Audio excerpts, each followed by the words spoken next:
What's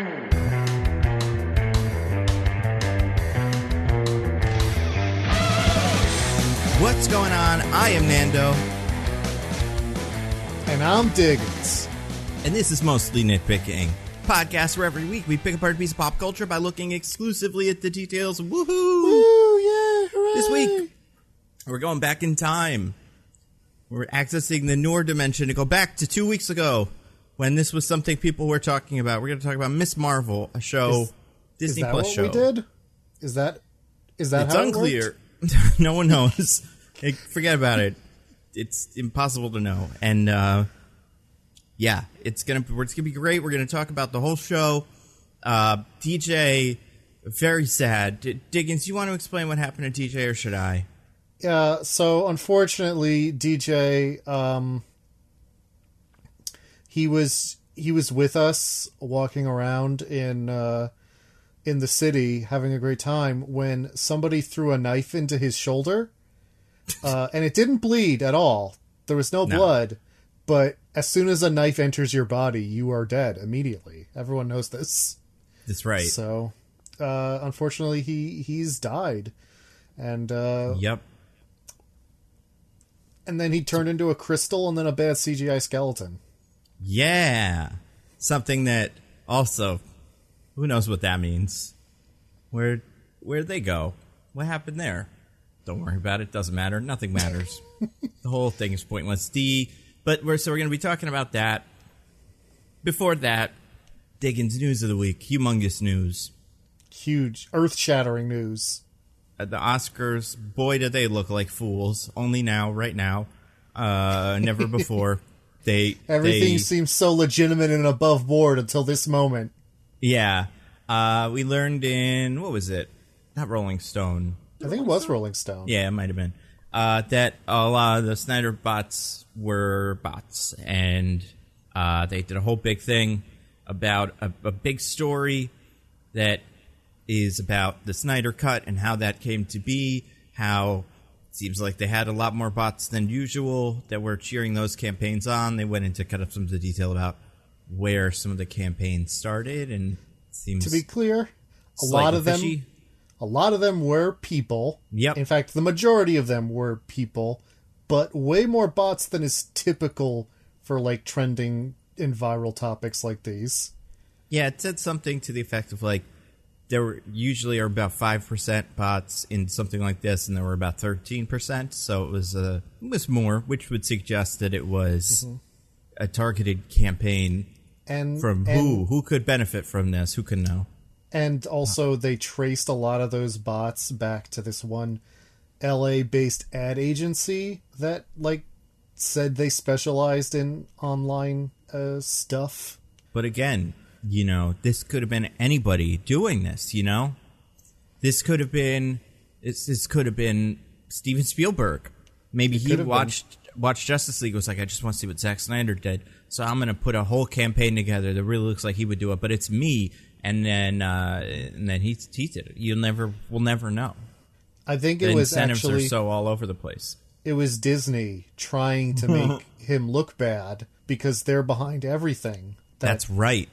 Makes him look bad. Well, Dickens, we can't say that because of the checks they sent us. In the memo line, it says, "Don't say that we did that." Oh, sorry. Whoops. We're not going to get any more checks after last week and this week. And especially some of the things we might say this week. Our checks are, kiss your checks goodbye. What did you think of the article, Diggins? What were your thoughts on it? So it was a pretty comprehensive like overview of the timeline of all the stuff with the Snyder Cut and like the sort of quote unquote fan response driving them to make this decision.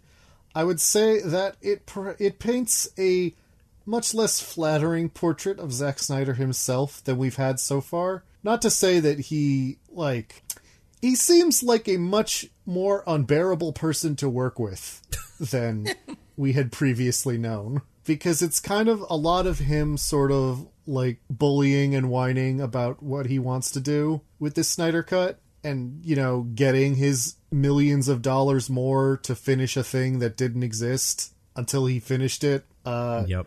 And also maybe there's no evidence of this. We can't say it for sure. but maybe more directly involved in directing all of this online hate than he has led on in the past. Yeah. And as you can, I found it very interesting and laid out a somewhat persuasive case. And as you can expect, everyone was cool and normal about that. Yeah, I mean, I feel like it's got to be tough if you're a Zack Snyder fan when they say there's lots and lots of bots, and you're like, but I'm not a bot. But also, you know, the point is you were manipulated, maybe? So, like, that's okay, I guess. But also, you got the movie you wanted, so who cares? Everything's worth it.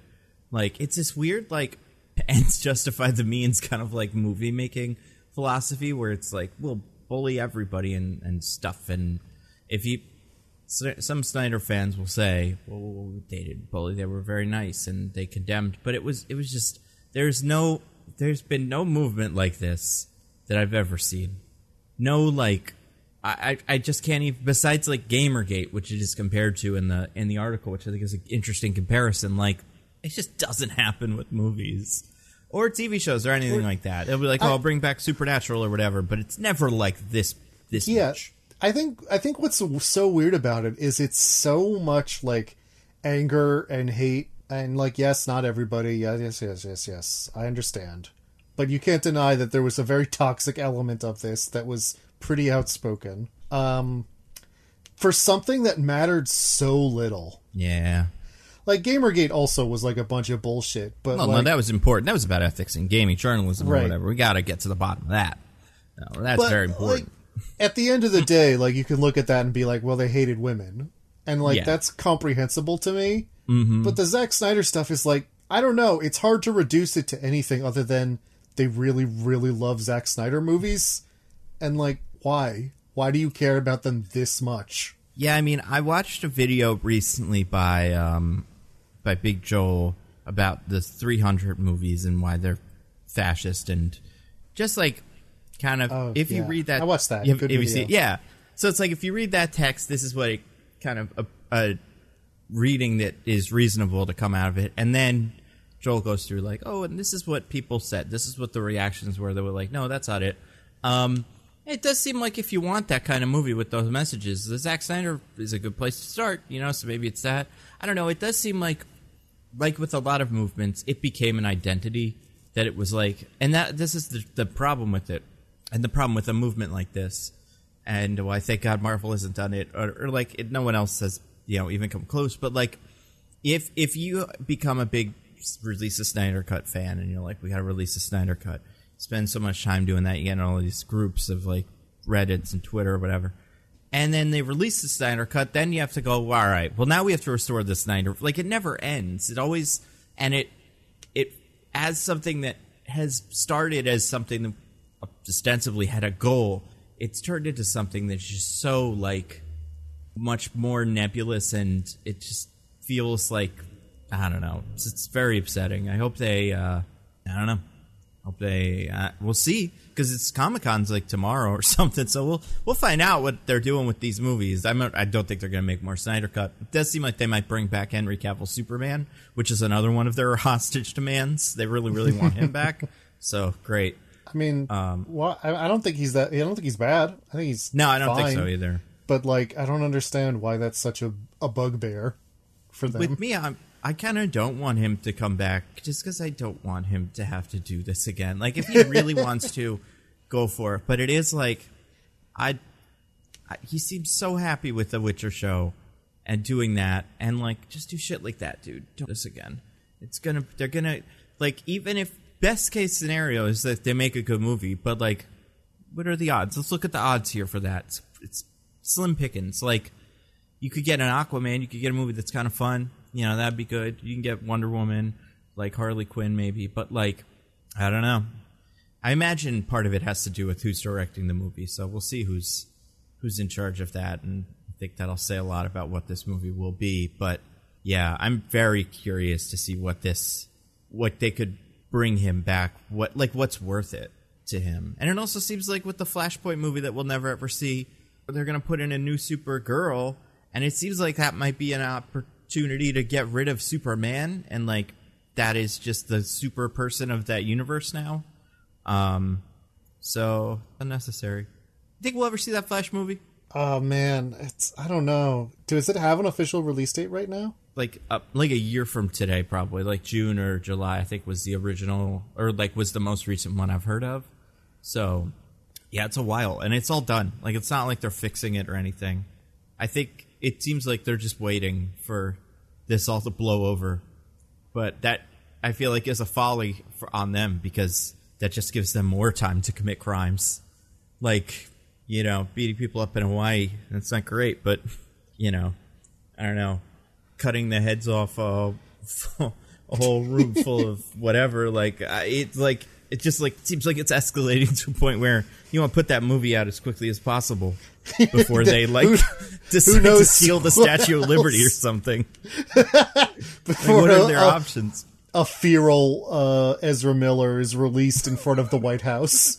Yeah, like I don't know.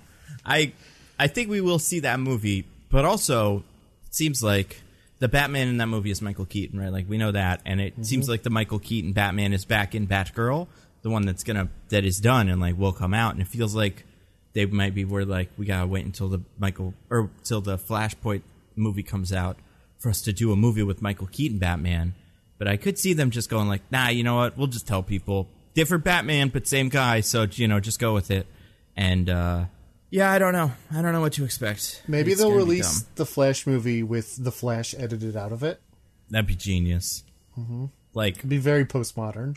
It would be so cool. Yeah, it would just be a bunch of characters talking about someone, and like, I'm trying to think of an in-universe explanation that would make sense. Like a character, like for instance, like the Marvel, or it's an X-Men from back in the early days named Forget-Me-Not. His deal was like you couldn't remember him. So every time he happened, like, he is in some comic stories, but that's how he's been out of continuity, is just no one remembers they ever met him. So, like, maybe that's what this Flash has to be, is, like, we can't see him or reference him in the next scene, but he was there in the scene we saw, and we just have to take the movie's word for it. I don't know.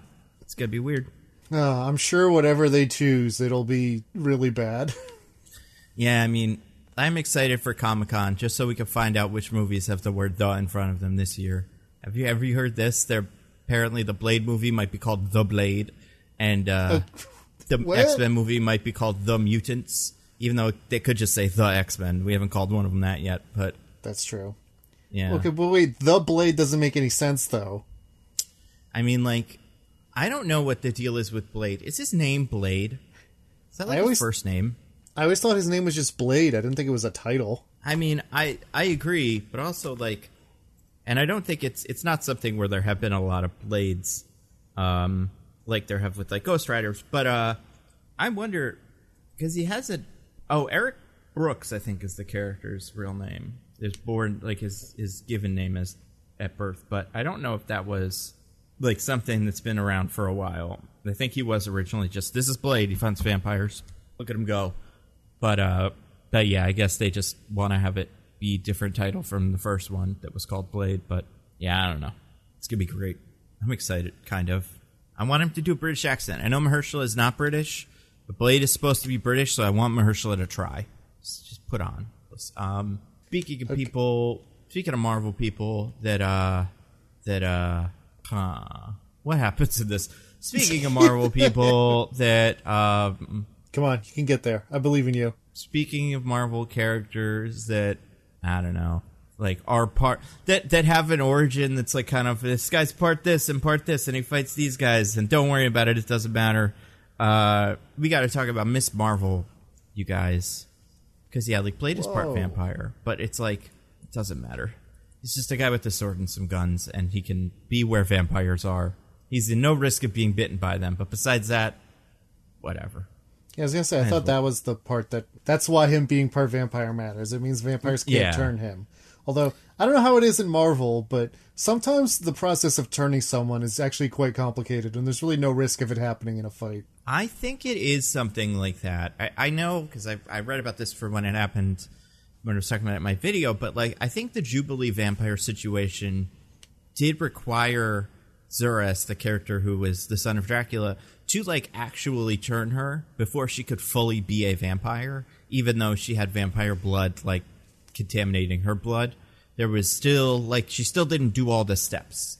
So, but also the vampires in this universe are super, like, kind of all over the place.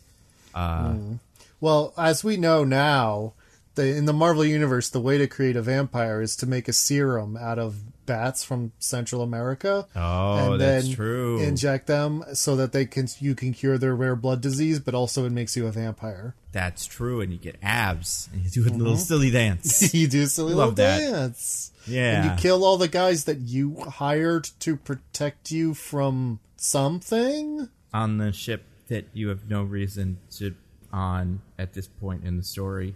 And also, why did you hire, like, a huge tanker for this if you just need to do some experiments? Why isn't the ship a lot smaller? And then, when that's all over, and we all go, well, that was a boring adventure, you do it again. Just to see. Maybe the people do want to see your adventure. But they don't. It makes you look like a fool. And then maybe... Does Sony have anything going on at Marvel? At Comic-Con? Maybe they'll... I don't know. Maybe they'll do Morbius again. Maybe something. they'll announce this third release of Morbius. Yeah, this time, where is that army of Twitter bots when you need them? We'll go this time, I swear, I promise. We will. You know what? I even might. I think we've turned the corner a second time to it being fun. I did go the first time when we did it for the podcast. I saw it in the theater. Oh, of course. But nobody went that second time. No. We already talked about how much it, like, each theater made like $100 a weekend or something like that on it. So that was like the average. Yeah, it was really bad. Insane. Like, that's bake sale money. Like, what are they doing? But yeah, so Miss Marvel. We're here to talk about Miss Marvel. You guys, and by Miss Marvel, of course, you mean Kamala Khan. Even though, I guess in this universe, there is no other Miss Marvel. But I was thinking about this. I was going to make a joke. I was going to say, like, I was going to say something to the effect when maybe we were talking about, like, what did you think of it? I'd be like, I didn't like it. I don't like this brown Miss Marvel. Where's our white Miss Marvel? And then I realized Captain Marvel used to be Miss Marvel, and she is, white Miss Marvel. So, obviously that's a joke. There's never been a white Miss Marvel in the MCU, because she went straight to Captain Marvel. Yeah, no bathing suit with the sash on it, and the little S, kind of Z whatever logo. Now we just went straight from... And it was all a coincidence anyway, This character in the comics usually named after Captain Marvel, like Carol Danvers. Not in this situation. Just a coincidence. I mean, it is a coincidence, but also kind of intentional. It's so confusing. Yeah, it's one of those things where, like, you needed permission because it seemed like such a bad idea. You can't just be like, I'm Miss Marvel. And when someone gave you anything that was like, yes, and your name is kind of like the word Marvel, you're like, oh, okay. Well, that, apropos of nothing else, I think that should be my superhero name. And they were like, yeah, all right. It's a little late. Was this the last scene of the whole thing? But whatever. We're going to talk about Miss Marvel, you guys. And, yeah. We're talking about Kamala Khan, Jersey City's own resident. Yeah. And some of it was filmed in Jersey City. I remember being in... We both spent some time in Jersey City. I still spend some time in Jersey City on occasion. Do you ever go to Vancouver? No, I can't say I have. Oh, you're missing out. It looks a lot like Jersey City. You didn't believe it.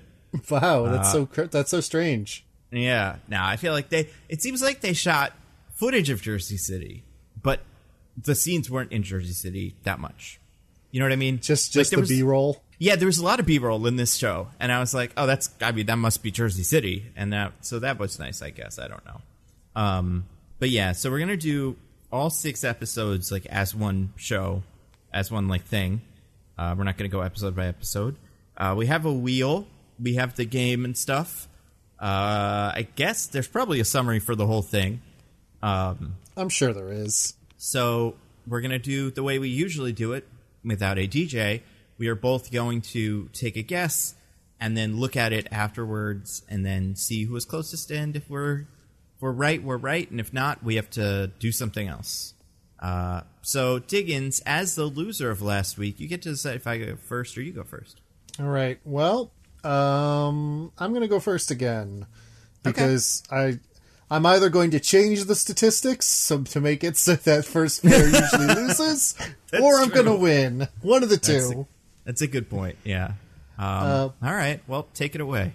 Okay, so I'm going to say Pakistani-American Muslim teenager Kamala Khan is just your average girl torn between her friends in school and her family and her culture. But when she acquires an incredible power, she has to use it to protect her hometown of Jersey City. Nice. Well, you got Jersey City in there. All right. Also, I'm not sure if you heard my Mortimer came right up to the microphone and did like a well, not right up to. That's why I'm not sure if this is going to come through, but there might be a fun little meow in there in the middle. All right, here we go. Here's mine. When high school, I probably should put the Pakistan. All right, let's say when Pakistani American high school student and Captain Marvel superfan Kamala Khan discovers a mysterious family heirloom, she is granted incredible cosmic power that she has to use to protect her friends and family from a mysterious threat or something like that. Still don't know what they are, so I'm sure the IMDb summary doesn't either. Yeah, that's all I got. Ended at mysterious threat. Okay, I've got it pulled up here, and I'm going to be honest, I'm not sure. I feel like we might need a tiebreaker again, because we both didn't do great, but we kind of hit different things. So the actual summary here is, Kamala is a superhero fan with an imagination, particularly when it comes to Captain Marvel. Kamala feels like she doesn't fit in at school and sometimes even at home. That is, until she gets superpowers like the heroes she's looked up to. I feel like I might have this. I don't know. I feel like Captain Marvel. You said Captain Marvel, but I talked about the being torn about life at school and at home. I guess. Maybe. I don't think it has I feel like if I were reading this summary, I think the biggest point that it makes is this character likes superheroes. And it comes up twice in the... Neither of us really said that. I mean, I thought I said superhero mega fan, or did I just say Captain Marvel mega fan? I don't know. What could our tiebreaker possibly be for this? Again, a thing that we have to decide without looking at it. I mean, this is extra tough because neither of us are going to know names of actors. They're largely unknowns. It's not like a Thor where everybody's already been in 5 of these. Can't do a box office because that doesn't exist. Yep. I'm trying to think of other things, but I'm only going with things I know. So we know about this character and things that they said about her. All right. We're going to have to do rock, paper, scissors. No. That's that. How about this? What if we just do guessing something really arbitrary, like the runtime of episode whatever or something like that? Sure. How about that? Sure. Something neither of us could possibly know, and I don't even know where we'll find it. But let's say, all right, you pick an episode, and then we'll both guess the runtime of it, and whoever's closer. I'm not even going to say Price is Right. Unless, do you want to do Price is Right rules? I feel... No, because then the $1 will screw us over. Yeah, just closer. All right, so which episode should we do? 5. Okay. Oh, this is an interesting one. Do you want to go first or second? You go first. Okay, I'm going to say... Oh, it felt so long. I'm going to say episode 5 was... I'm going to say episode 5 was a flat 50 minutes. 50. I'm going to go with a 40. I think that was a short one. This one's called Time and Again. Let's see. Oh, wow. You're right. 38 minutes. My goodness. Ha ha! Yeah, you got me. Give them that long? Did I just decide these shows were way longer than they were? I think that was the shortest one, if I recall correctly. Makes sense. It feels like the one that they... I don't know. Feels it's a weird especially one. Especially in the end. It feels like the one that they kind of rushed through the ending of... I can imagine that scene to be either much longer or not exist at all. Yeah. Yeah, it looks like the last episode was 47 minutes. So that one was a little longer, but most of them were on the shorter side. What fate worse than death do I have to endure now that I've finally lost the game? It's been so long, I don't even remember what happens. Well, for the first time since we started instituting this rule, somebody who's not me has to provide a brief 5-minute summary of the events of this show. Okay. All right. So we start Jersey City, the city of love, the city of angels, the best city in the world, baby. The city of Barcade. Jersey City has a bunch of people in it. One of whom is Kamala Khan. Excuse me. She is like we said, I don't know how old we think she is. Maybe 15. She's on the younger side. She's in high school, but yeah, she's not like a senior. Yeah, it doesn't seem like she's been there. Or is she? Long. Because but the one guy got early admission to Caltech, right? Well, and it seems like it's a summer program. I don't think it's I don't think he's gonna. Yes, I think he's going back. So I'm gonna say she's 15. I think that's how old the actress is or was when they shot it. That makes sense to me. Kamala Khan is an Super Avengers fan, which in universe is treated like they're comic book characters and not real people who exist. So she draws them all the time, has a YouTube channel that I'm sure she really should get back to because it's all about frequency when it comes to uploads. And she hasn't really done anything in a while, it seems like. She idolizes Captain Marvel specifically for reasons that are unclear. Besides that one time she punched Thanos, because I don't think anybody in this universe really knows very much about Captain Marvel. But maybe she did some really cool stuff during the snap. And, or during, post-snap. The 5 years we didn't see anything about. Yeah, is there a name for that? It's a darkness or something. Ooh. The Mets. Blip? The Metslessness. Yeah. Well, it's weird because I have heard that used, the word blip used to describe that, but also the blip is the anti-snap, an event, the day where everybody showed up again. So it's You're right. And they need to come up with a better name for that, the dark times or whatever. The snip, the time between the snap and the blip. I like that, the snip.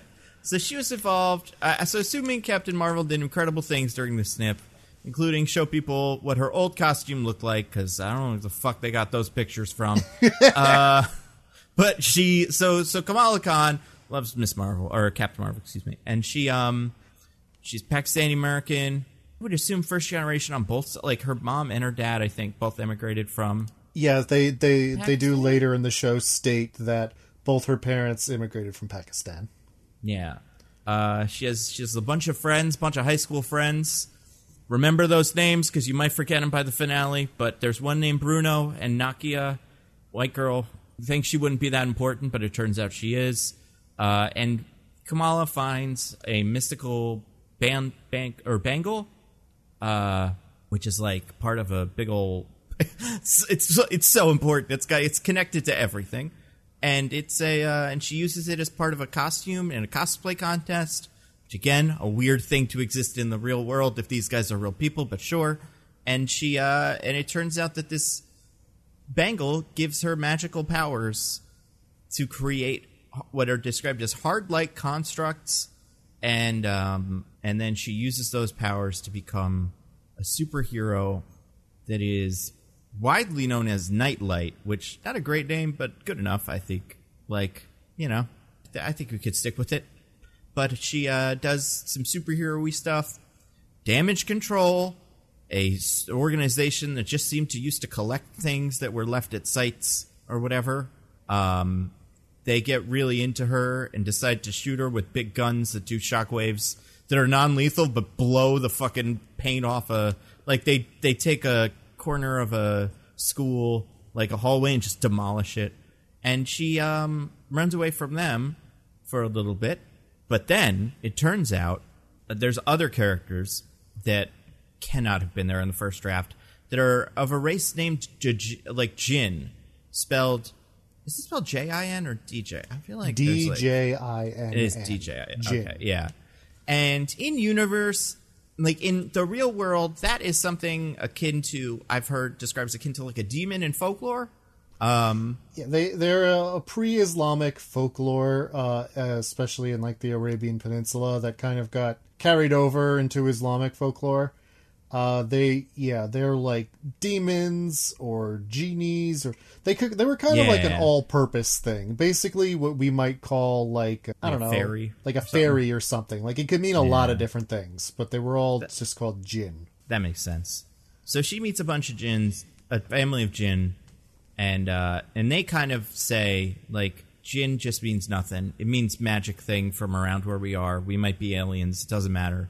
We're from another dimension, and we want your bangle. And she says, give me 10 minutes to think about it. And they say, no, we're going to kill you. Rip apart the whole wedding. And then Kamala has to leave all of her friends behind, even though she just had a bunch of really important moments with some of them, to go on a trip to Pakistan, where she is from, to visit her grandmother, who got a vision from the bangle that she only Kamala has the bangle, but the grandmother got a vision, so Kamala has to go to visit the grandmother. She does that, meets the members. Oh yeah, and I didn't mention one of the Jinn is like a hunky guy, a hunky teen boy who is actually 17 and is not an Edward from Twilight creep. Oh wait, no. Oh yeah, that's right. They do say that. That's cute.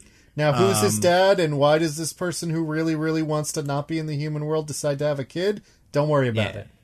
Also, like, is she related to him? She's his mom. Or, no, is Kamala related to him? I think she is. I don't... So, he passes himself off as her cousin at first, but I think that's just a lie. Right, but the evil Jinn lady, isn't she related to the great-grandmother? I don't think the evil Jinn ladies they were like friends. They came over, they were banished together, but I don't think they're actually related. I don't know why. I read that relationship as mom and daughter, but yeah, that might have been just me assuming because of kind of the ages and what those characters were, how they seem to relate to each other. But yeah, I guess that's definitely not like explicit or anything like that. But she, so Cameron is the name of the hunky guy. There's also Bruno, little Spider-Man friend. By that, I mean this kid apparently went out for Spider-Man, and I think he's almost a better Spider-Man than Tom Holland at being kind of a nerd. Like that physically makes sense that he did that. Yeah, he reads as, like, Peter Parker. Like, when you look at him and Tom Holland next to each other, it's like, oh yeah, Tom Holland's way too handsome to be Peter Parker. Like, and too, just, like, classically attractive. Whereas this guy... And too bad at doing a New York accent. Oh, yeah, that's true. I mean, we haven't seen this guy's... Maybe this guy's would be even worse. And maybe he can't tap dance and whatever other skills Tom Holland has that they're going to bring up eventually. I don't know. I mean, we do know he can do an awkward white guy dance at an Indian wedding or Pakistani wedding or whatever. So that takes some skill. Anyway, so yeah, those are the friends. And then she leaves them to go do Pakistan stuff. Meets the Red Dagger Society, which is two guys that have a whiteboard that shows the Noor Dimension is a secret dimension that she can go to, or can't go to, but is maybe from. We learn that Kamala is a Jinn as well. And maybe that's why she can use the bangle? Is like 1/8 Jinn. Right, yeah. I guess that would be because her great-grandmother was Jinn. Yeah, so grandma is half Jinn, her mom's a quarter Jinn, and she's an 1/8 Jinn. Well, but we don't know what her dad is. Maybe in season 2 we'll find out that dad is also part Jinn when we learn more backstory that doesn't end up actually mattering. You know, that's true. We could get so much. So then Kamala and Red Dagger guy, I think in the comics that character is just called the Red Dagger, but in this I'm sure he has some name. I don't remember what it is. Let me see. I'll look it up now. So. Oh God, I feel like I know it. It's on the tip of my tongue. Is that Agent Cleary? No, Kareem. That's Kareem. Kareem, that's it. Yes. Or Miss Knight. Yeah. And by the way, Agent Cleary, we do get one returning character from another thing in the actual series, and it's the guy who questioned Spider-Man's friend for 2 seconds. And in Far From Home, he's back, baby. Yeah, better than everyone's favorite. I can't wait for the buddy cop team up between him and Pangborn. Yeah! I mean, listen, I liked him in Succession, so I was happy to see him. I want him to get as much work as possible.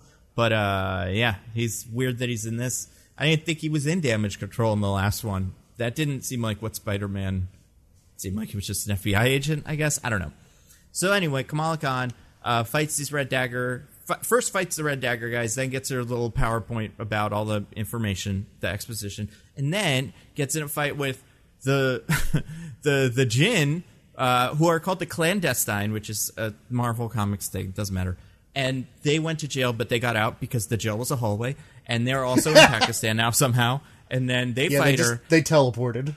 It's fine, yeah. And they fight. Well, I mean, they use some. They have so many wonderful magic events, which we'll get to, and like magic powers and magic weapons. But then, apropos of nothing, the dagger gets stabbed, which sends Kamala back in time. So then she goes to, what are we thinking, like 1920s? When was the partition? No, the there, partition was 1947. Oh, 1940. Okay, yeah, 1947. To go to the historical event, the partition, which has been referenced a lot, and also seems to have something to do with the bangle, and does, I don't know, what is this, the fourth kind of time travel now in the MCU? Like, it kind of establishes a new kind of cyclical, like circular time travel, where it turns out she did the thing that the people talked about, and it's like a whole big thing. Then all the Jinn explode, and you're like, okay, well, this series is done. But there's actually more. The hunky guy is now the bad guy, and he's not that Sort bad, of. but now the damage control guys have decided to turn the evil meter up to 11. Miss Hayward's sister, I'm assuming, decides that she has to shoot some kids. So it's back to school. We're back to those other characters whose names you probably forgot by now, and they do a Home Alone, and then Kamala Khan he puts on her costume and turns into Miss Marvel. And then she goes to space, probably, in a post-credit scene, and then in another post-credit scene that contradicts some things that happened earlier. It turns out she's a mutant as well. And that's the whole thing. She's going to be in the Marvels, so it seems like she just cosmically switched places with Captain Marvel, which I hope means Captain Marvel was not flying through the void of space at that time. Is that what Otherwise, I assumed it was just she shapeshifted. I didn't think that that was actually Captain Marvel. So I read it that way originally, especially because usually her power set involves shapeshifting, and the first thing she did after she got her powers in the comics was shapeshift into Captain Marvel. However, I believe it's been confirmed by the writers that she swapped places with Captain Marvel, and that's why Captain Marvel was like, oh no, where am I? But it seems like what's going to happen is Miss Marvel was looking for the other artifact, the other bangle, because of course there'd be two. Why is there only one? And they did maybe say when in the show that there's a second one.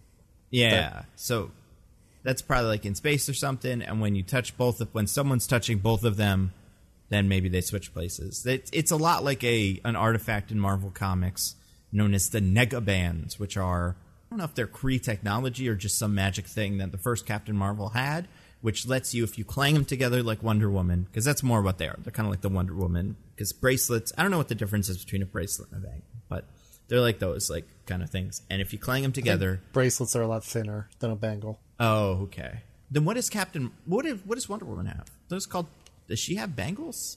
Or like wristlets? I don't know what those are, but because I guess in the movie they're like a piece of metal with some leather on it, but usually it's just like kind of a cuff, a big metal cuff over her, all kind of surrounding her. But anyway, Captain Marvel, the first one, who was played by Annette Bening, kind of in the Captain Marvel movie, wears the Negabands, which allow him to have like a Shazam kind of relationship with a character named Rick Jones, who is just some guy in the Marvel universe who hangs out with the Hulk and stuff and has a guitar. Hangs out with a lot of different superheroes, even though he's just some kid. Yeah, it's weird. like Robin, but by accident, and no one. It's kind of awkward to say there's no reason for you to be here, so nobody does, and he just keeps showing up to Avengers stuff. Mm-hmm. But like, also, I mean, now I was incorrect. The difference between a bangle and a bracelet is that a bangle is rigid, a bracelet is flexible. Huh? Okay, so Wonder Woman has bangles? Yeah, I mean, if they're made of metal, so they wouldn't be bracelets. Interesting. Called? I don't know. Anyway, but yeah, so this character... Maybe bracers? Oh, maybe that's what it is. Let me look up Wonder Woman weapons, see what they call it there. I'm sure it'll be in there. They call them bracelets. I don't know. It's all Calvin Ball. Yeah, the thing that... The Negabands, I only say that because they do look... Usually they just look like Wonder Woman bracelets, but you snap them together, and Rick Jones and Captain Marvel kind of switch places. Captain Marvel goes from the negative zone to the real world, and Rick Jones goes into the real world. So it's into the negative zone until they're snapped back. So it is kind of like he gets cancer and dies. He does, and it's AIDS, kind of. Not really, but like that's what they're going for. We reread that in book club. It's interesting. There's one bit where Captain Marvel goes to Rick Jones, and he's like, "Listen, I got space cancer. You should probably get tested because we hang out a lot. So I don't know if you've got it too, which is like, oh, that's a metaphor. But yeah, so I'm guessing Captain Marvel found the other nega band and space because she was looking for it after Shang-Chi. And then when both of them are touched, the person switches places or something. I don't know. It doesn't matter. They'll probably change what it does by the time it happens. Captain Marvel's, Miss Marvel's power set has to constantly be in flux. That's the rule with her. Never know. And anyway, yeah, that's the show. Diggins, since you won, what did you think of it? What did you think of Miss Marvel?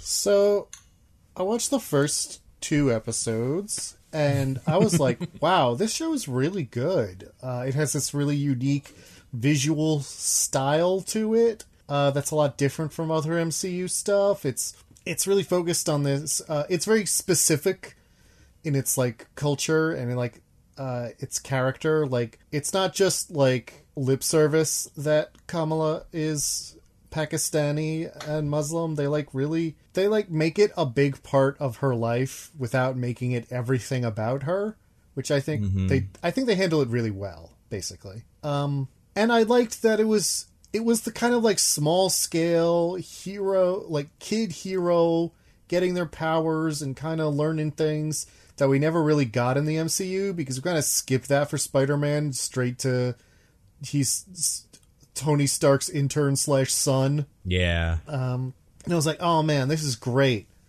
And then episodes 3, 4, and 5 were season 2 of the show for some reason. And I don't think they were like terrible. Like, as far as MCU shows go, that season 2 of Captain Marvel, or rather of Ms. Marvel, that takes place in the middle of the season for no reason, is probably like a mid-tier Disney Plus show. It's not the best, but it's not like unwatchable. But it's really weird that it's in the middle of season 1, and we just kind of put everything we were doing on hold to do all this stuff with the djinns that Nando was talking about. And It feels like we just move way too fast. And they clearly...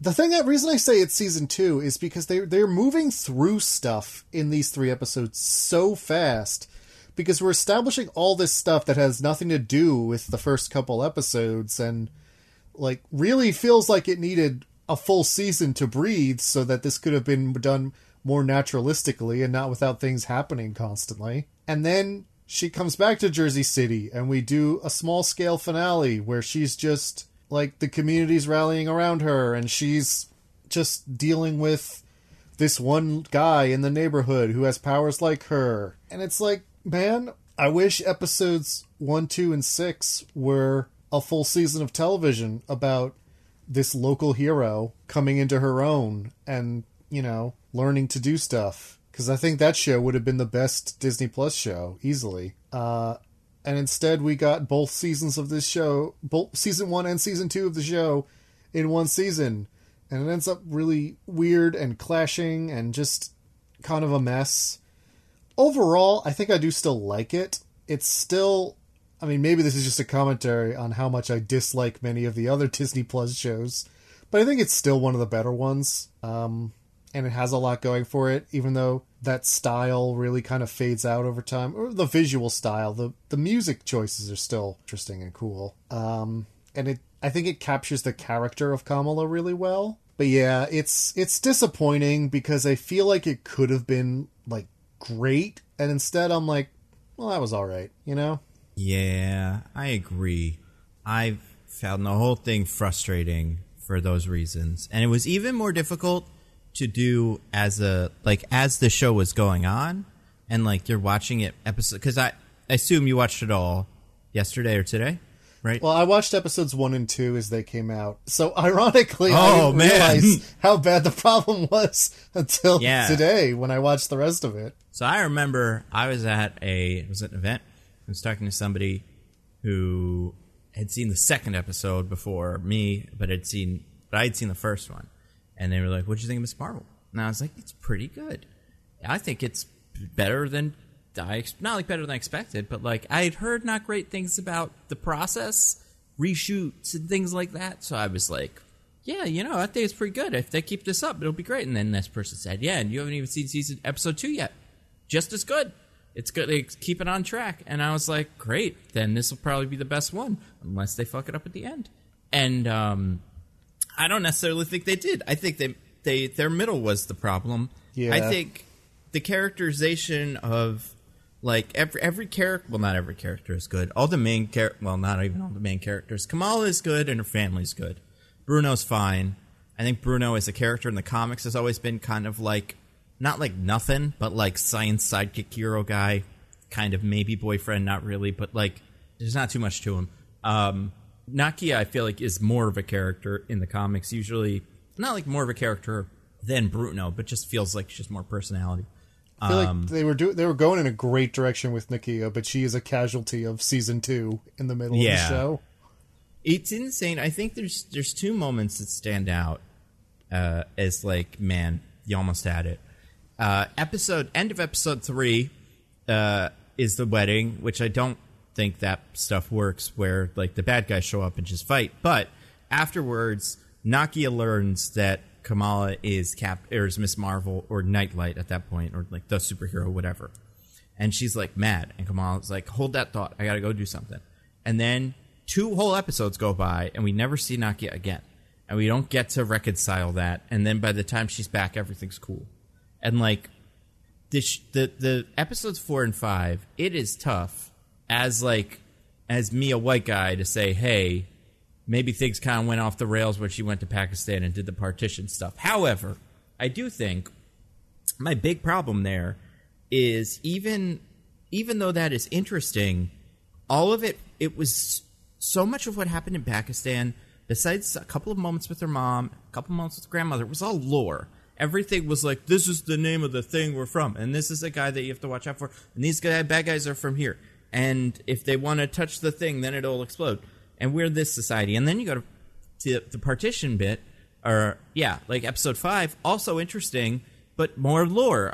This is your parents, and your grandparents or great-grandparents had this person, and then the bad guy showed up looking for the bangle, and I just feel like we had a really good thing going, even episode 3, although I do think once the villains showed up, it was very clear where the seams were going to be. But the more you get into episode 5, it does feel like, and mostly episode 4, the reshoot seams start to really show. And like the fact that there really are 2 like pretty defined, like you were saying, 1, 2, 6, 3, 4, 5. The villains in 1, 2, 6 are damage control. The villains in 3, 4, 5 are the Clan Destine. Like, it's so clearly something that's been rewritten or reworked, and I do think it makes the stuff in the middle very frustrating. I think all the actors are pretty good. The family's good. I think the dad is fine. We don't get as much of him as I expected, because he is, I would say, in the comics, in my opinion, a bigger player than the mom. We get a lot of the mom. I don't know how many like Indian or Pakistan friends you had growing up who you went over to their house and saw their moms, but man, dead on. Like it was like I was shocked, and like she was good. She's funny. Everybody in the show's pretty funny. I liked the humor of it when it was doing that. But yeah, I think the problem for me, my biggest problem, is I don't think episode 6 doesn't work on its own, but I do think following episode 5, it doesn't work. It feels too small for time-traveling, dimension-exploding, skeleton-making fight that we just had to go back and, like, shoot softballs at the damage control cops. Like, I don't know. It was weird. Like I liked it, but it was the end of season 1 after we had just finished season 2. Exactly, yeah. I hope that... I think in the future, what I hope they do with this character, and we'll get to it a little bit on the wheel, is I hope they move forward with her. I'm worried a little bit that they're going to move backwards, or because of certain things that happen at the end, because I think what was maybe needed is a little bit more of a focus on Jersey City and building out those characters and stuff, and villains that she has there. Because there's plenty of villains in the comics that are kind of almost only hers. Like, they show up from time to time, probably in like Champions comics, but more or less it's like those guys are Miss Marvel villains. So like, just get one of them, have them take over a thing, and then have Ms. Marvel fight him. The last thing I want to do is more, oh, this is actually how your powers work. And this is like, it seems like in the Marvels, we'll get, this is where the bangle's actually from, and this is how it works. And I'm fine with that in that, but I don't want this to be, the parts of this that I think worked the least were all of the lore. So I'm worried about adding any new lore. We are going to definitely get more, though, if a certain end Caesar's musical sting is to have anything to do with it. But, yeah, I don't know, man. It was okay. I think, where would you rank it with your other Marvel shows? Let me think. It's right up there with Falcon and Winter Soldier. It's your favorite one? Oh, God. Best one? It's going to be really hard for anything to get placed below Falcon and Winter Soldier. Yeah. I don't know. Maybe I honestly might put it at like 2 or 3 because it's, unless I'm forgetting one of these Disney Plus shows that's really good. Probably Hawkeye. If you're forgetting one, I'm betting it's that one, but I don't think that fine. one's that great. Yeah. I don't know. It's the one I always end up going like, I think they made one more, and then it's always Hawkeye. Yeah, honestly, I was forgetting Hawkeye. Yeah, I don't know what it was, but it's very forgettable. Yeah, but I don't know. It's there's a lot about it that I like. And the season 1 parts, again, if it was just all season 1, I think it would be great. It's just that middle part. Oof. So, I don't know. I think I do still rank it fairly highly. If only because many of these Disney Plus shows are even bigger messes. Yeah, I agree. I think, like, it's funny having this and Moon Knight back-to-back, seeing 2 shows with 2 seasons of television smushed into 6 episodes, and then, like, kind of tonally feeling all over the place. Because Moon Knight is the one that, man, that should have been a top 3 for me and was not. I think Hawkeye's the one that I might change my mind on. I might go back, watch Hawkeye again, like, Christmas of next year, and go like, I did like this. It was good. But, yeah, I feel like for me it's WandaVision, Loki, and then this. Which is, I think, pretty good. I hope they do something a little bit more consistent in the future, because it totally could have been number 1, like, easily. And yeah, it's pretty weird, but we got a wheel. We do have a wheel. It's got 10 things on it, and I'm going to spin the wheel, and we're going to talk about those things. These are things we've talked about already a little bit, but we're going to get into more detail. So I'm going to spin the wheel. Tick, tick, tick, tick, tick, tick, tick, tick, tick. It landed on, this is a good place to start, the powers. Let's talk about her powers. What are her powers? So, traditionally, in the comics, Ms. Marvel has sort of shape-shifting type powers. Like, at the very beginning, she has total shape-shifting, can just, like, become anything. They pretty quickly kind of reduce that down to she can just, like, elongate her limbs and make big fists and stuff. Yeah. And also she has a healing factor, but that doesn't come up with as often. So they, I think, not unreasonably, decided that that would look really silly in live action, which one might take as a reason to not do any of this stuff in live action, but, that ship has sailed so far past the shore, we're basically in the Americas now. Yeah, that's fair. So they decided to change it. To make it a little more, a little less visually silly in live action by having it be that she can kind of make hard light constructs. So she can make like little platforms, or she can make a hard light fist over her fist that can stretch out and get real big and stuff. So it's kind of it's more or less the same idea. It's just the mechanism by which she does it is different. Yeah. Now, my problem with this, and the reason why I wanted to put it on the wheel to talk about, a lot of people had a problem with changing the powers. I'm like, I understand why they would do it. It's not that big a deal to me. My problem is they changed it so that it wouldn't look visually silly, and then had the worst CGI effect I've ever seen be the powers. Oh, yeah, it's tricky, man. It's very, like, yeah. I don't know what to say. I don't think I've gotten a great explanation from them about why they changed it, besides they wanted something that could fit into into the Captain Marvel movie better. Which, like, if that's the reason, not good. Don't do that. Like, I don't understand why this character has to change all of her things Like, I don't understand why Moon Knight gets to be Moon Knight from the comics, but Miss Marvel has to change to be more like Captain Marvel or more like a certain superhero team we'll get to later. Yeah. But if it is a thing where it looks silly, I kind of think, I don't know. I think either don't do the show or sort that out. Like, I feel like, and I feel like part of her is she's supposed to look silly.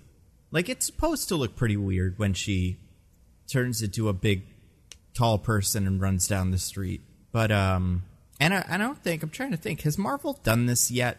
Where they radically change a superhero's, like, whole thing, like, powers from comics to show? In MCU or in general? Just MCU stuff. Because there's some pre-MCU stuff that's pretty egregious. Oh, yeah, that's true. Nah, yeah, just the MCU guys and the ones that matter. Like, ones that, not like, changing Caecilius from whatever he was to this. But, like, yeah, are there any other heroes that have gotten big, like, changes? I feel like Captain Marvel isn't usually an Infinity Stone person, is she?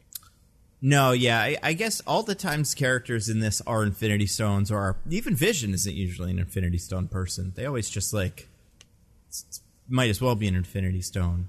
But, I mean, I think, like, she's not powered by an Infinity Stone in the comics, but she is, like, the end result is the same. She has, like, flying and kind of looks like she's on fire, and she does energy blasts and stuff. You know who I'm pretty sure is, like, way, way different? Drax from Guardians. Oh, yeah. Drax is super different. Although, Drax in universe has been retconned a couple times to be different guys. Sometimes he's like a human. Not usually, though. But, like, I think a human was what he was at the time that they made the Guardians movie. And then they changed him in the comics to be the movie Drax because everyone liked him way better. And then before that in the comics, he was basically like Space Hulk. He was, like, super powerful. And this was, like, around the time of, like, Infinity Gauntlet. So, yeah, I guess a lot of those characters have changed a lot. Because Gamora also is different. And, like... Yeah, and Nebula is, like, an actual space pirate in the comics. Yeah, not a cyborg or anything like that. Groot's about the same. Rocket's about the same. But, yeah, Yondu's super different. I think, like, why it bugs me here is, I don't think the purple hard light constructs look good. I think the part of it that... what's the word? Compromise, I feel like, visually for me, because I don't mind when she does the punching. What I really don't care for are all the platforms. I kind of wish if she wanted to do platforming stuff, she had to do legs, like big, giant purple legs. Because then it's like the same power set, basically, just like visualized with purple, crystals instead. But in this, she's like, I don't know, like, do this in the comics or in like video games. What character can create platforms? Question. Something that happens. Maybe it's just like a Super Mario character can do this. I don't know. But yeah, I feel like, I don't know. Pretty weird. It's funny because this is... Kamala Khan is also the focus of the bad Avengers game everyone hates, which is bad. But the story of that game is great. Love? I do love it. The gameplay's great too, but it's the multiplayer grindiness of it that doesn't work. But the story behind it is a way better Miss Marvel story than this one, in a way that's like so much more of just like, oh yeah, that's what this character is, and in that they just do, she can just embiggen and it's fine. But like, I don't know, I'd like to see those, or those guys, they have like a YouTube channel where they like do CGI, or like talk about CGI, but sometimes they'll like do it better. It's called like Collider Crew, or... No, I'm not familiar. It's like they're like VFX artists. There's 3 of them. They sit on a couch and they go, "Oh man, Avatar looks so good," or whatever. But sometimes they'll be like, "This wasn't as good, but here's how you could kind of make it look better." I'd like to see them take a shot at her powers, like, but make them look like her, her fist or her skin or whatever, because I think it could be done. I also think the part at the end where she fully embiggens and turns into a big purple construct person didn't work for me either. Like, it looked like a head floating on a big CGI thing, like David Thewlis in Justice League, Zack Snyder's Justice League. Yeah, it's a high bar for any CGI. I think there's a reason they only ever showed that in like long distance shots, because it probably would have looked really silly up close. Yeah, it's tricky. I think Yeah, I wonder if this character... Because I'm sure they could do it with movie money. Maybe Miss Marvel should have gotten a movie instead. I don't know. If they tried to do all these plot lines in a movie, I feel like that'd be even worse. I don't know. Sometimes they do that in these movies, and it's okay. But also, I feel like with the movie, you are forced to, like, zero in on stuff. With these shows, it does feel like they go like, well, we got 4 hours to kill. Let's send her to Pakistan. Let's do this. Let's have the Red Daggers show up. And I feel like if you had to turn the screenplay in, that would get cut. Like, there's no way you would have the Red Daggers show up in this. Like, you could, but I feel like because it's, but that's the problem. These things aren't as long as TV seasons either. They're still shorter than that, but they're longer than movies. And I don't think, outside of maybe Loki, the 6-episode format has worked yet. But they continue to do it. And I saw someone, Emily Vanderwerf, a critic I may have mentioned before, because I was published on a newsletter once. Hello, plug. Said a thing recently that I don't think she's like, I don't think 6 episodes ever works as a TV show episode amount. Like, yeah, it's just long enough that it could be a movie. But it's too short to do all the character stuff you need to do in a TV show. Yeah. So it ends up just being like plot, because you don't have time, but also it's enough time that it ends up kind of bloated because you don't need to focus in like you do in a movie. Yeah, I think that's probably true. I think, like, Loki did okay. And but I also think 8 episodes would have helped Loki as well. Like, it could have used 8. I feel like Loki kind of skipped the procedural stuff because it didn't have time and had to go do Sylvie stuff. But, like, we didn't get any just Loki doing time crimes, which I would have liked. But the other ones definitely feel like it was like, yeah, this is supposed to be... Moon Knight needed 8 episodes to really do some of the things it was trying to do. This one absolutely needed 8. Because at least then, like, you have... Even though, like, structure-wise, 6 should be a good number because there's 3 acts, so each act is, like, 2 episodes.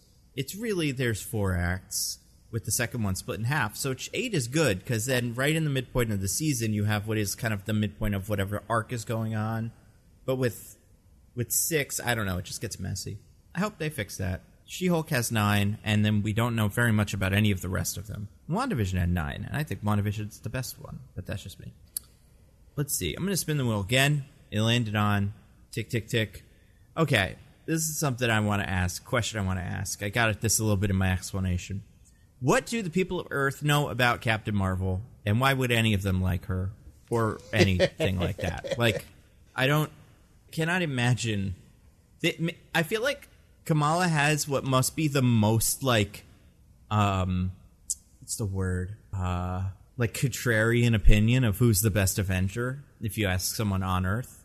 Because no one would say it's Captain Marvel. She's not from Earth. Like, she is, but nobody knows it. She didn't do anything on Earth. Besides headbutt Thanos that one time. But, like...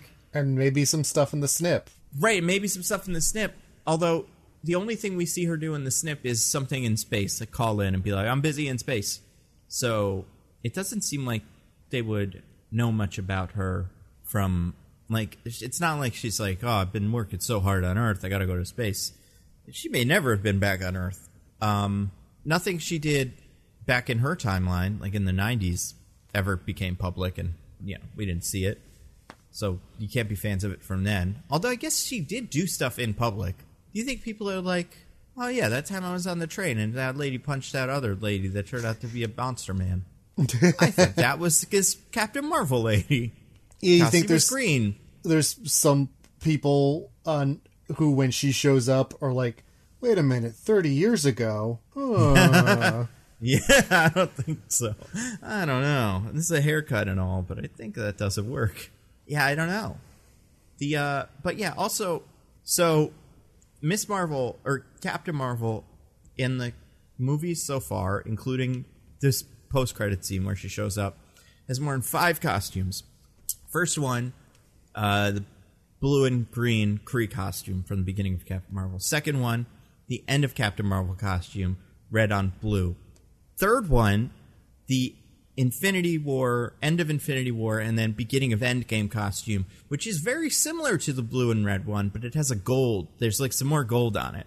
Fourth one, the one she wears at the end of Endgame, which is blue on red and comes with short hair. I was going to say, and mohawk. Yeah. And then fifth one is the one she wears in the end of this, which is like biker gloves and stuff. So it's completely different. No one on Earth ever saw Captain Marvel wearing the second costume. She never wore it to Earth. Yet it seems to be the default costume for a Captain Marvel poster in Kamala's wall. And that part I find very strange. Like, they just took the publicity art for that movie and printed it on her wall, which I understand. That art could exist. Someone could make that if you heard that her costume looked like that back in the day. But why wouldn't you make the one that she wore in Infinity War, like in the end of that, where she had the gold trim on it? That would be her costume. But yeah, it's got to be. You got to recognize the brand. It's insane to me. I do not understand it. Yeah, it's also super weird when you consider that, like, nobody saw her do the one cool thing on Earth she did, except for other heroes. Like, they justify her knowing about it by being like, here's what I know from listening to Ant-Man's podcast that he did about it. Yeah. Which, honestly, great joke, but also, like, make that it. If this were The Boys, you could listen to that podcast. They would have produced one episode, released it at the same time. Like, they need to do that kind of The Boys level cross-promotion. I would love that. But yeah, it's like, so basically, you love this one hero because of the one thing she did that a guy told you about on his podcast. Yeah, pretty much. It's so weird. And then she abruptly left again, I assume. And because that's something that I think comes up in the first episode of this, when she's like explaining this maybe to her parents or something. It's her YouTube video. Oh, okay, yeah. She says, like, people don't really like Captain Marvel because she left, and they're like, fuck her, she should have stayed on Earth and helped us. So it's like, I just don't understand. Yeah, I think Kamala could definitely just be like, she's cool, she's got a cool outfit and cool powers and seems nice. But, yeah, it does seem like such a stretch for her to be your favorite one in our universe, considering how much we've seen of her. But then in Kamala's universe, in the actual Marvel 616 universe, absolutely not. Doesn't make any sense.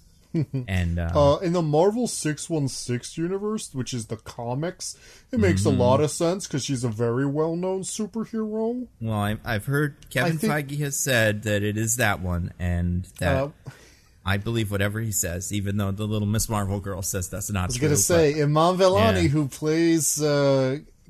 plays Ms. Marvel in this TV show, has apparently texted him like, it's not 616, it's 199999 or whatever. But then he texted her back like, nope, incorrect. It is the one I said. Which I think doesn't make a lot of sense because as far as we know, the first time it's introduced is when Mysterio calls it that. However, that's actually not true. The first time it comes up is in Thor: The Dark World, where Eric Selvig is like ranting and raving in a mental institution, and he writes a bunch of shit on a chalkboard, and it's there. So I could see a universe where Selvig got that right because of calculations and stuff. Mysterio read about that and was like, we should put that in our little story because it'll seem legit. If someone looks it up, they'll be like, oh, Selvig said that too. I would buy that explanation. Cooterman, the writer in that movie, said that he read that once. But yeah. I mean, Iman is right. It's the one that they said it was before. I don't know why they want it to be 616, if not just for that it is like comics. Purposes. Yeah. Well, yeah, I mean, things being like they are in the comics, Miss Marvel knows that sometimes that's not the case. Yeah. Sometimes they change things for no reason and also, decide later that it's that. Another thing about the difference between Ms. Marvel or Captain Marvel in the Ms. Marvel comics versus here, and how it's kind of silly, is like the costume that she wants from Captain Marvel in the comic books is the one where it's like a one piece with thigh-high boots and stuff. Oh, yeah.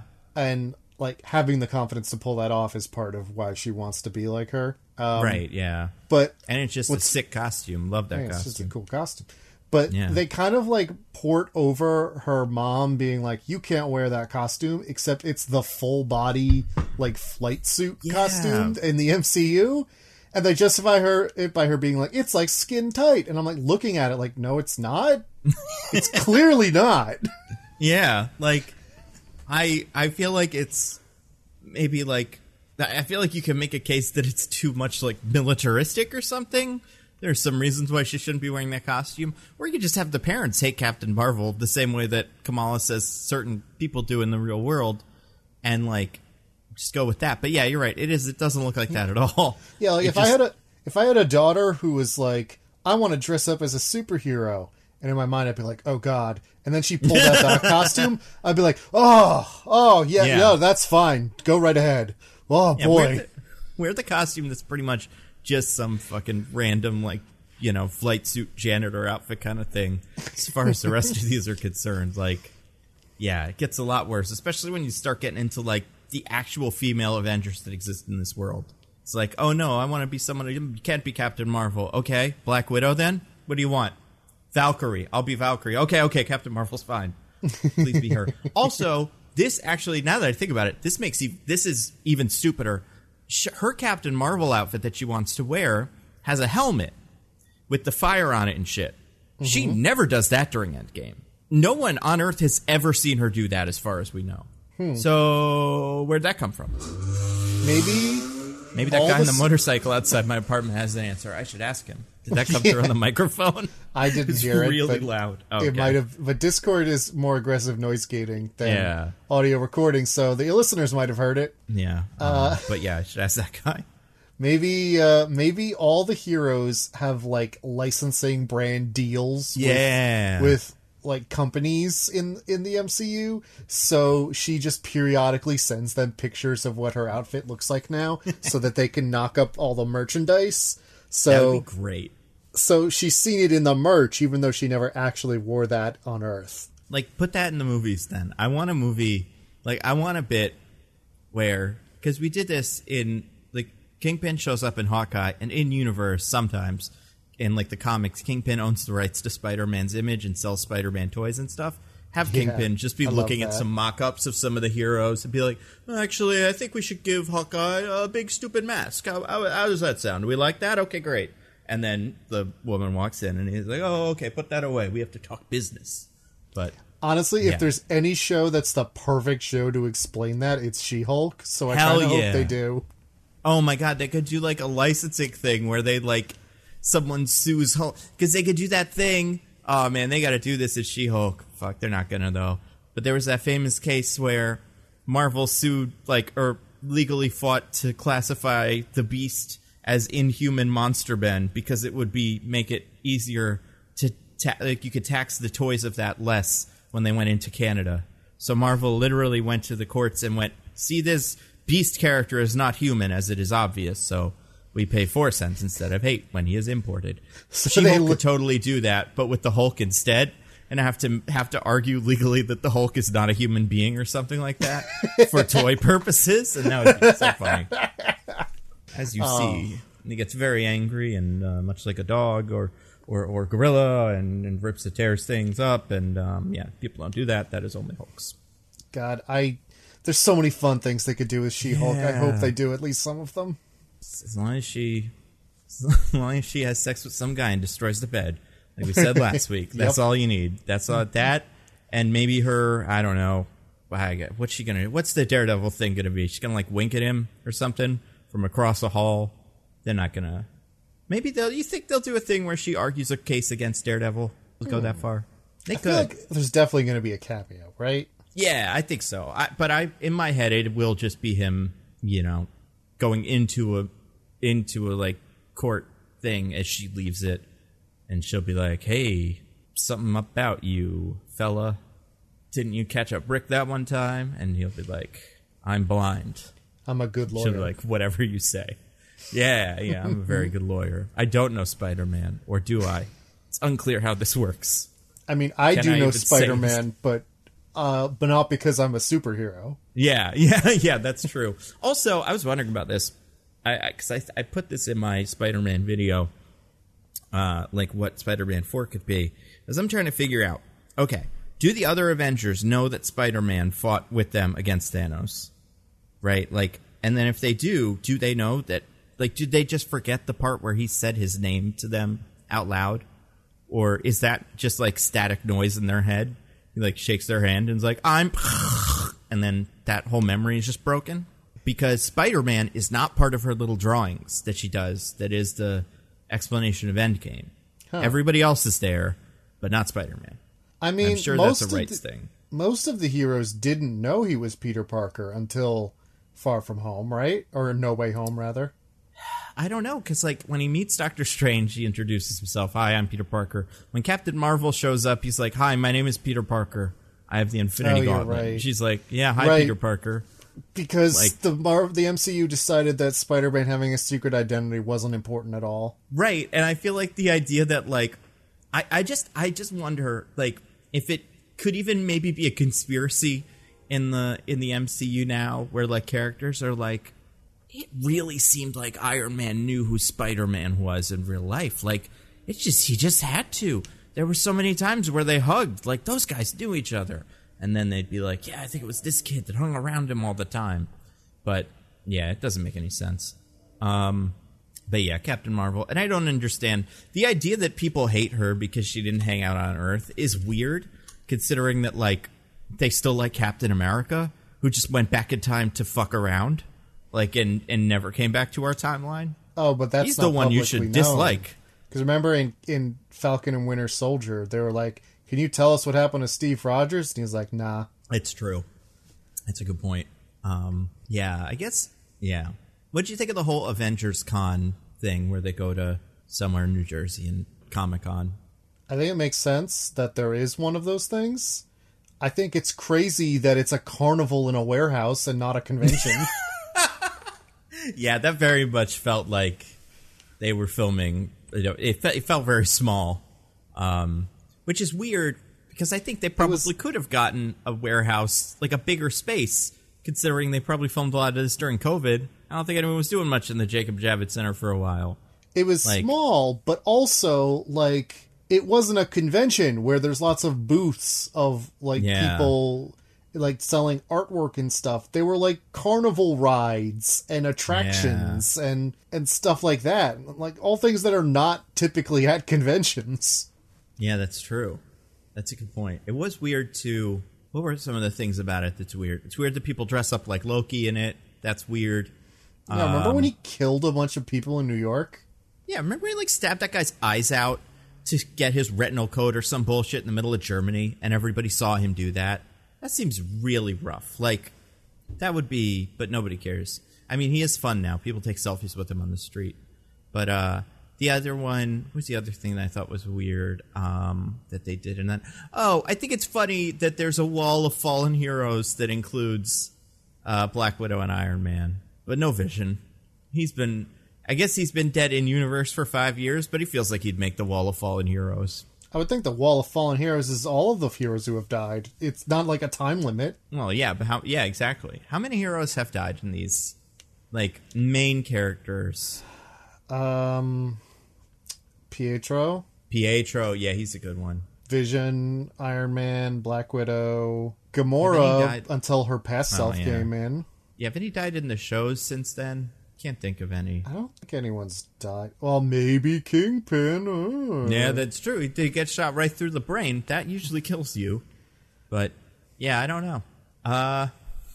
Yeah, the Avengers Con thing was fine. I think they're going to try to do that in real life, I think.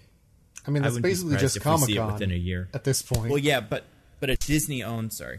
I did kill a little fly. A Disney-owned Comic-Con with all the things in it being Avengers things where it's mostly just selling toys. I think we'll get that in, like... So that's kind of what D23 is, but I think if they thought they could get away with a Star Wars Celebration, like, kind of thing, but just for Avengers stuff, they would make that. Yeah. Maybe. Yeah, Star Wars Celebration type thing. Also, remember when, like, she uses magic powers or something to, like, blow the head off an Ant-Man thing, and it just keeps rolling, but then it stops, but then it rolls again? It's got a mind of its own in that scene. Really good. That's just a secret hint that really there was a villain there doing villain things. Yellow Jacket's back. He hates it when there's Ant-Man toys. Oh no, not Yellow Jacket. Everyone's favorite MCU villain. He's back, baby. He might be back, baby. I don't know if we'll find this out at Comic-Con, but there's rumors that he's back, baby. Because the people were clamoring. Yeah. I want to spin the wheel again. It landed on one that comes right after episode 2, abruptly. And this piece of the wheel just says, oh, the graphic designer died. Because somewhere between episode 2 and episode 3, all the fun stuff went away. And it's pretty insane. And this, I think, speaks to reshoots. And just being like, yeah, we just edited this scene together like yesterday. We don't have time to put little drawings on it. This is like this. And I think the pieces with the drawings all do feel like more cohesive, like things, like a product, a show. And then the stuff without the drawings feels like stuff that was kind of stitched together. That's bad.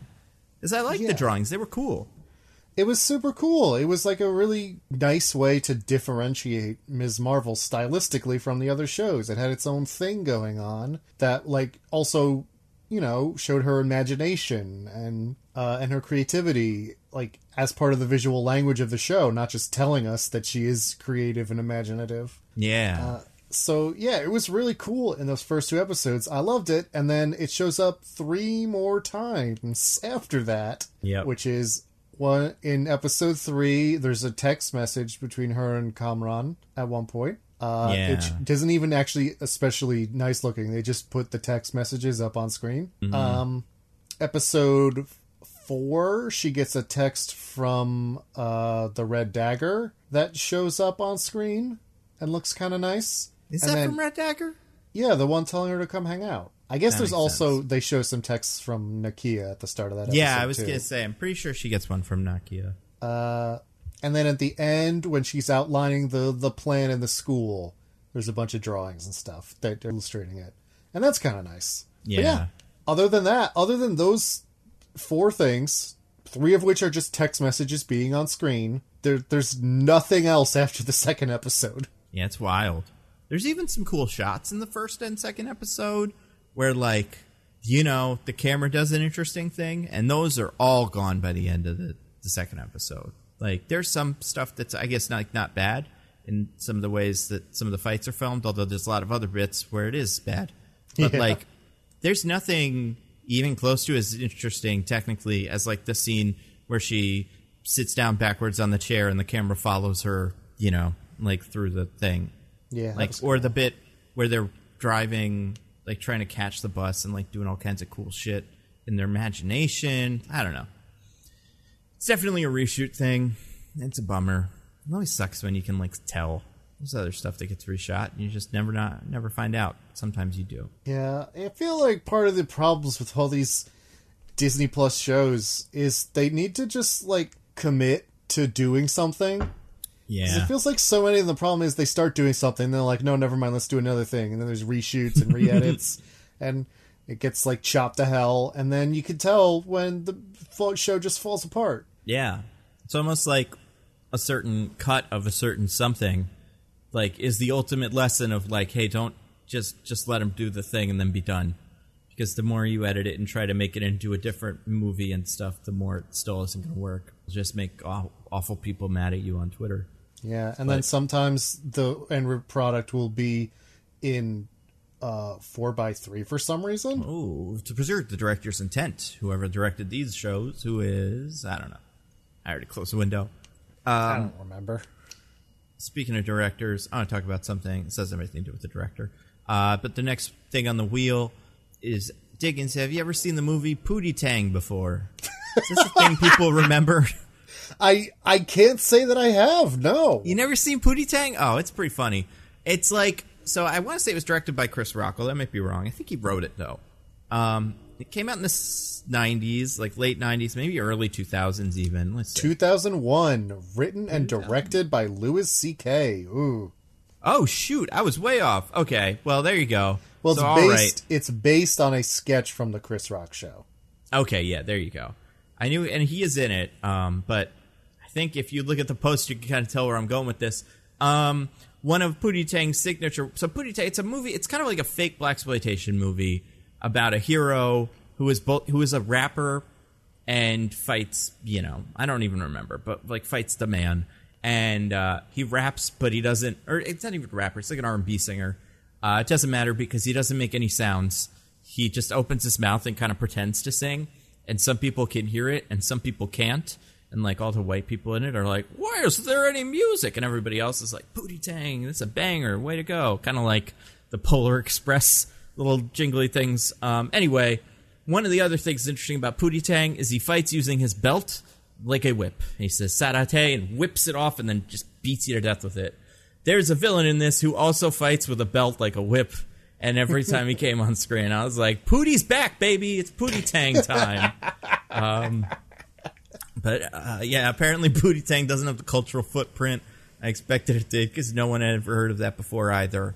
But yeah, the villains in the show, the ones that aren't the police, but are the Clan Destine, have weapons that are definitely mostly post-production, just waving around a hand and we'll figure it out. And one of them is just like a whip that's a belt. And also mostly come out of hammer space. Yeah. Like, there's no way they were carrying them. Yeah. Like, and the ones that aren't belts are like a big old, like, mace and shit. Yeah. It's really weird. The villains have no, like, defining aesthetic either. They never settle on, like, a color scheme or a time period they're from or whatever. It really is just a random grab bag of, like, kind of outfits and weapons and magical vagueness and stuff like that. A bunch of people. And you'd think... Yeah. It was never made clear to me, like, is that what they look like in their home dimension? Is that what they're supposed to look like? Are these, like, disguises? Do they look like humans when they're in the human dimension, but look different in the Noor dimension? Like, what's going on with them? The show doesn't know. It doesn't care. These guys super don't matter. I think these guys also, and I don't want to hang on the reshoots too much, these guys felt like they were not in the first script. And were added in a later script to have bad guys. Like, because you could cut them out entirely, except for Cameron. You keep Cameron and have him be like, some sort of alien guy or whatever.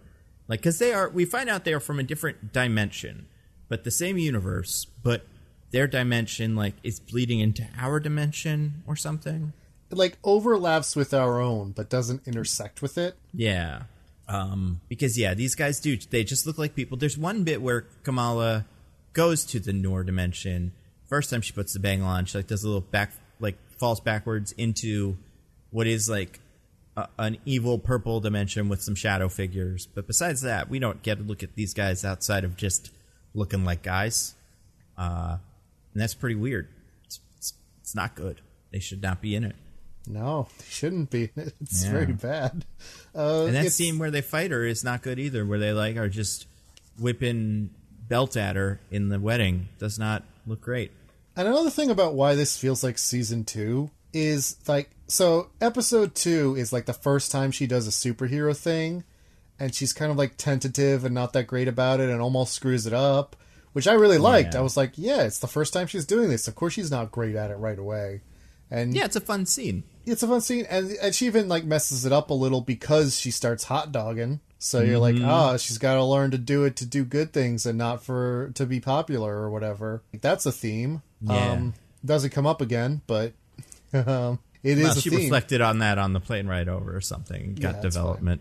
But then in this scene, next episode, she hasn't done any super heroics between then and now. She's like blasting fools left and right. Like, doing flippy flips and karate moves and stuff. It's like, when did you get so good at this? Yeah. Yeah, it's good. Kind of feels like, what it maybe feels like? What if these guys exist in the original script? Right, yeah, exactly. But there's no Pakistan stuff, no Karachi, like none of the partition stuff. And then the wedding is just like, because you know what else? I feel like the wedding really sneaks up on you as like, it's the wedding episode now, and it's already kind of over. That feels like something that might happen a little later in the season too. I don't know. I'm always going to wonder what the original version of this looked like that was more cohesive and felt more like episodes 1 and 2. But the more those guys are in it, the more I'm like, they probably weren't there. And they do like make an insanely quick turn from please help us to love. These guys are the villain. I mean, I don't know if you have a wheel wedge for this, so if you do, we can wait. But they're like the villains in Fallout 3 because they can be convinced to do anything at the drop of a hat. I do not have that in the thing. I haven't played Fallout 3. Explain yourself.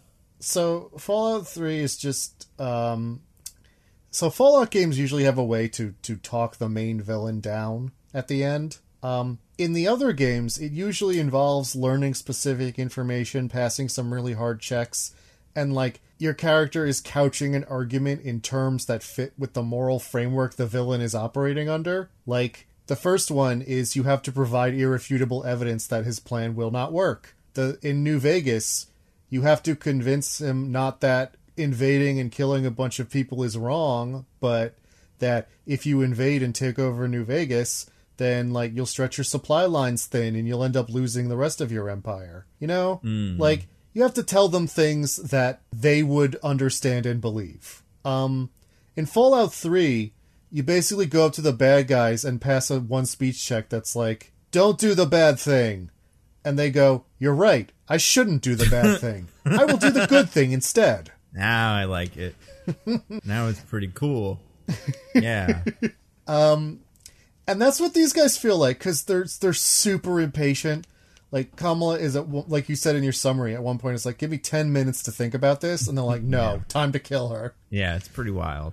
And then at the end, when they get what they want, or, you know, they seem like they're getting what they want, and they're like, we can go home. This is everything we've been fighting for this whole time. And then Kamala's just like, no, but what if you did a different thing instead? And the main one goes, yeah, you're right. I'll do that instead.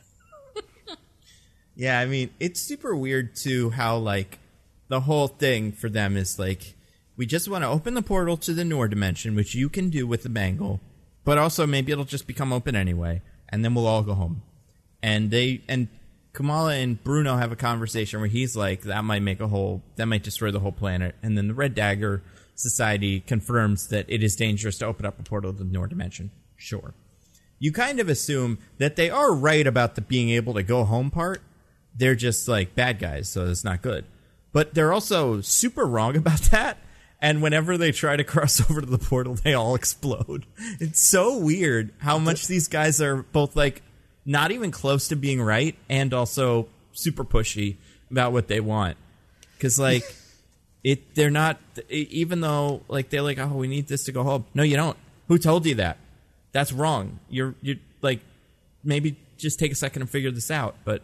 Yeah. I love one of them like tries to go in the big, we're jumping ahead to episode 5. Yeah, it doesn't matter. One of them tries to go in the big portal that they think will take them home, and as I alluded to earlier, turns into a crystal and then to a skeleton that drops to the ground.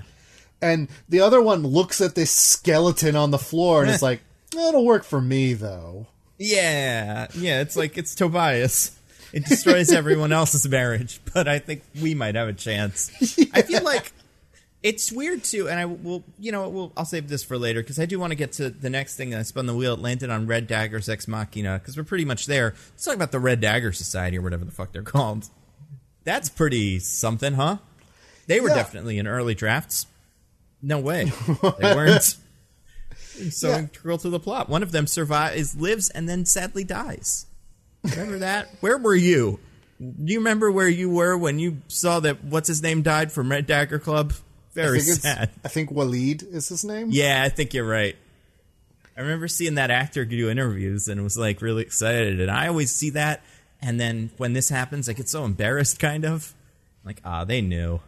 They knew they weren't really in it and their character doesn't really work. It's like when they made Rose do Star Wars 9 interviews. Like, that's just mean. Yeah. Maybe, I don't know, maybe he filmed a million scenes that they just didn't use. True. Yeah. Yeah, maybe he has scenes in Jersey City and shit. Like, there's so much that he just had no idea. But yeah, so let's talk about the Red Daggers. What's their deal? So they seem to be some kind of secret society that... Diggins, you cut out. You were just about to explain what the secret society did. So I think you have a microphone problem. Let's have you explain that. Yeah, so they're a secret society. They're based in Karachi in Pakistan. Yeah. So they're like Pakistani heroes. And their mission is to... Oh, we lost him again. Diggins, it seems like you were so close to explaining whatever the Red Dagger's whole deal is. And I'm sitting on pins and needles because I watched the show and I still don't know, but I'm glad you figured it out. So, right. Okay. Yeah, no, sorry. One more time. Just okay, can't wait to this hear. This time, definitely for sure. Yeah, it's just that for sure. So yeah, they're, like I said, they're based in Karachi in Pakistan. They are a secret society. They have cool red scars that they put over their faces and throw daggers at people, which is why they're the Red Daggers. Very creative. Yep, they nailed it. Got it in one. And the reason they exist is, the guys are here. The bad guys are here. We gotta go. We gotta go. There's no time to explain. Yeah, I love. It's so funny. The Red Daggers are like, it's one guy who in the comics is a guy and is Red Dagger, and I think is just like his own guy. But he shows up and he's like, "You're here," which first of all, insane coincidence because you guys live in Pakistan. It seems like this guy operates out of Pakistan, out of like the back of this restaurant in a secret door and shit. And like, lucky you that Miss Marvel wearing the bangle, the only one that exists on planet Earth, is also in Karachi today. Because otherwise, I don't think you guys have a plan for helping her out, but whatever. He fights her, and then they're like, we fought enough that we can be friends now. Superhero rules, so let's be friends. Yeah, and usually, he's like, usually that moment comes when the superhero like saves them, and then they're like, I have misjudged you. Yeah. Come, let me help you instead. But they just kind of stop, and they're like, no, that was enough. Yeah.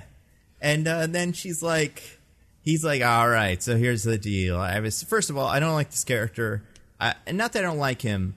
I'm not against the idea that Kamala keeps running into hunky boys. I like that. I like that she's got like a love triangle between her, Bruno, and Cameron. And I don't hate the idea of introducing a new one. He just needs to have some personality that makes him different from the other ones. And I feel like this guy might as well be Bruno or Cameron again. Like, I want a hunky Nando. himbo or something to come in. I think you'll find that he invites her to a bonfire where she eats some biryani and then makes fun of her for not being able to handle spicy food, which is basically an entire personality. Yeah, what the fuck was that scene?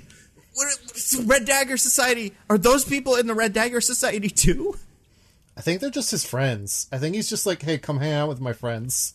That's crazy. Also, yeah, she's like, oh, we're in the Red Daggers. It's a secret society that's existed over thousands of years to protect people from whatever. And you walk in the room and it's one other guy. I think it's just the two of them. I don't think there's any other. It's just the two because they bust into their headquarters later, and the only people who run out are the two of them. That's true. I feel like these two guys did get together and create like the Hellfire Society from the fucking Stranger Things season 4 and just pretend it's a real thing, but everybody knows it's not. I mean, they do have a fancy room that connects to, like I said, like the back of a restaurant. So like it does seem to have some. It's a real place, but besides, and they have fancy hologram technology to explain to people the Noor Dimension, and just like the kind of thing that you could explain with absolutely nothing. You could explain it with like 2 popsicle sticks that just they cross into each other, everything explodes. But it's got a cool thing. They have all that stuff. They know all about the Noors and the Clan Destines. They know about Aisha. They know that Kamala is Aisha's descendant. They know all this stuff so they can explain all the lore and the plot to her. And, like, I think she at one point does ask, like, how do you guys know all this stuff? And Waleed goes, like, we will talk about that one day. And then they don't. And we just never find out who they are or why they know all this stuff. Well, and I couldn't believe this when it happened. So we get the first meeting, and then, she goes to the bonfire. Sure. And then they go back to Red Dagger Society the next day, and the bad guys just show up in the middle of it. And I remember I had this thought right before it happened. Do you remember what the evil lady says? God, no, I don't remember. She just goes, surprise! It's like, yeah, this is a surprise. You guys were in America yesterday. Yeah, last night you were escaping from jail in America, and now the next day you're in Pakistan? And not just jail, like the super jail that we're going to find out the Abomination lives in. And like I said, it's a hallway, so it's not that important. But it does feel like the kind of thing that would get you off a plane. Like, you're on the no-fly list if you go to the evil, like, super base, supermax prison thing. So, yeah, I don't know how they got to Karachi so good, but they got there so quickly. And in fact, I don't even know, how'd they know to go to Karachi? I guess they just guessed. Yeah, actually, that's a great point. How did they know to go to Karachi? Yeah, because Kamala didn't know to go. Well, maybe, did she see the train in the vision? Because Kamala gets the vision of the train when she does something with the bangle that also her grandmother gets. But did maybe the evil lady also see it? Maybe. Oh, I think she did. Yeah, she did see the train that just has Karachi on the front of it in big letters for no reason. That was awesome. So, yeah, the bad guys are just already there, and they're like, we're in... And it's funny, because they overpower our main characters, because there's more than two of them. So it's like, oh shit, the Red Dagger Society. They can't defeat more than two guys, because they only have two guys. It's not... And it isn't like, as they're running away, I was kind of expecting, like, the rest of the kitchen staff to, like, whip out daggers and start being helpful. But it's not that. It's just this really weird chase through, like, a backlot set of, of Pakistan that's... very, like, I don't know. It feels very small, and it's a lot of, like, driving cars weirdly. And then Waleed dies, and it's very sad. And it's, just super silly. Waleed gets a dagger inserted into his shoulder. He falls over a railing, and then he's just dead. There's no blood, because it's a PG show or whatever. But he's just instantly dead. Yeah. It's, yeah, it's pretty good. Also, I feel like throughout the whole show, Kamala does get better and better at using the bangle. It does kind of seem like by this point she could kill all the Clan Destine if she wanted. Like, if she punched him really good with a big magic punch, I feel like she could like blow their heads off. I feel like they do run away from Waleed in a very like, he's lost now, we have to retreat. And I'm kind of like, I think even throughout the fight they probably kill one or two of them with car crashes. I'm like, I think we whittled it down. Me and you could take him. Let's go. I think. Plus, like, what are their superpowers even? I think Kareem does stab one of them to death at one point. Yeah. Yeah, I don't know. I feel like they're supposed to be, like, big, tough boys. Mm-hmm. Like, they're supposed to be tougher than humans. Yeah. But that's never made entirely clear. Yeah, I think that's right. I think they are, like, just extra durable. They feel like the villains in, like, the Agents of S.H.I.E.L.D. show, where they would just be like, you're an inhuman, and what does that mean? It means you're a big old strong guy who does a fight, but might as well just be a stuntman. Strong guy was an Agents of S.H.I.E.L.D.? Be so lucky. I mean, maybe he'll be in this, because he shares something with Miss Marvel, and maybe we'll find it out. Oh. Also, he's from Jersey. No, he's not from Jersey. He could be from Staten Island. There's nothing wrong. His name's Guido Casarella. I don't see why not. But, and plus, they'll change things about people's origins and stuff left and right. So maybe he goes to school with her. I don't know. I spun the wheel again, landed on one of yours, and let's get to episode 5. This one's Urdus and Urdon'ts. Yeah, so this is a real pet peeve of mine, and this is maybe the most nitpicky thing I'm going to say all episode. But, so, they make a big deal about her Pakistani culture, which, again, I think is I think they handle it well, and it's a good thing to center her in the specific culture and place. And part of that is like a lot of most of the actors that they hired to be her family. I don't think she ever speaks Urdu at any point, does she? I'm trying to think. I feel like we might even, I don't know, we might even get a bit in episode 4 where her friends are like, you don't speak Urdu, do you? Or something like that.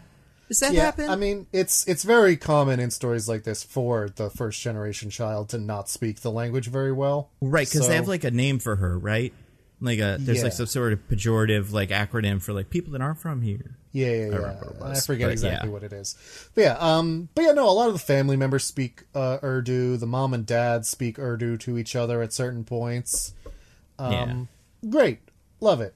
But then we have characters who we know the actors can speak Urdu because they do at certain points. And they are in scenes where these two characters would be speaking in Urdu to each other. Like, say, Kamala's mom and her grandma. They're both from Pakistan. The grandma never left Pakistan. She does speak English, but she would definitely be more comfortable with her Urdu. And the mom is fluent too, so I don't know why she wouldn't talk to her mom in Urdu. But the most egregious example is in episode 5, because most of that episode, or maybe not most, but a lot of that episode is a flashback to kind of Aisha's backstory, her great-grandma. Yeah. And so we cut from a scene of a man railing against the British Raj, and then people being like the Disney PG version of suppressed by British soldiers, which is the British soldiers come up to you and like, well, no more of this then, all right. And then everyone just leaves. Yeah, in a post-RRR world, I don't think we can take any of that seriously. Now, we know how that's supposed to be portrayed. Yeah. We know what you're supposed to do to the British. You're supposed to fucking explode them all, and I don't want to spoil that movie, but cool shit. Yeah. That's how you. Well, I don't know. Have you heard a certain man from the British Museum named Rob Toombs? No, what happened? Did he hate it? A guy wrote an article that's like, God. RRR went too far in its anti-Britishism. The British Raj wasn't that bad. Which obviously, a stupid He thing paid to her say. a whole 15 cents. Not 2 pennies, 3.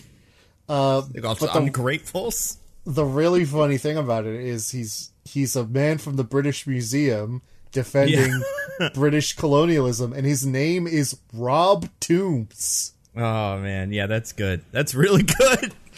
That guy feels like he's a Carmen Sandiego villain or something. Where they find him. That's awesome. Oh, my God.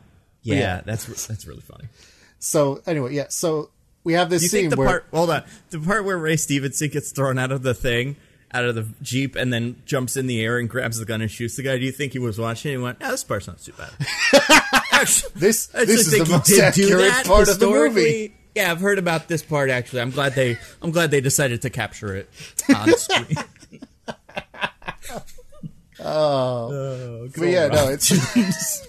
So yeah, we have this scene where a guy's like, I don't like the British. I think the British should leave. And then a British man tells him to go away. And then the next scene is him talking to Aisha because it turns out, oh, surprise, surprise, he's the great-grandpa. Yep. And they spend every single one of their scenes talking to each other in English. Yeah. It's like, I know was really you both, excited. I know you both speak Urdu because I've seen you do it. Well, I mean, yeah, but I mean, they just, sometimes you want to let your hair down. Maybe they want to have some fun for themselves. It's Duolingoing. They want to learn a new language. I don't know. I was really impressed when it seemed like the episode would be all in subtitles. I was pretty excited for that. Obviously, that immediately ended. And, I do think, for the most part, the way this was filmed and stuff, it looked good. And, it felt like the Pakistan stuff as well, but the partition stuff felt like it was like this could be in a movie about this time. I feel I'm getting a good version of this. Cinematography's nice and stuff like that. It was just the speaking English was pretty silly. Yeah, I don't know what it is. I mean, I assume, they just think, nobody wants to listen to people speaking another language for a long period of time. We'll throw it in when when a bilingual speaker would realistically speak their native language. We'll throw that in for a little bit, but we can't have whole scenes of it. No. People will fall asleep immediately. I do think, now that I'm thinking about it, I'm pretty sure Shang-Chi actually did that once, or not like this, but had full scenes, especially the intro where it was this is what Wenwu's whole deal is, all in subtitles. I remember being way to go. Yeah, that was great. I didn't expect that. Yeah, it was when I saw it at a drive-through and I was too far to read any of it, so I was I'm missing something important. But I feel in general for that movie, I was subtitles are fine. I feel we as a society have moved with, I don't know. I kind of hope we're at a level where we can just accept subtitles, because it's better, more interesting to hear people actually speak in the native language and get that, intonation, subversed up kind of thing. Yeah. Yeah, but no, we can't. No. It's not allowed. There's one thing Disney hates almost as much as gay stuff, it's foreign languages. It's true.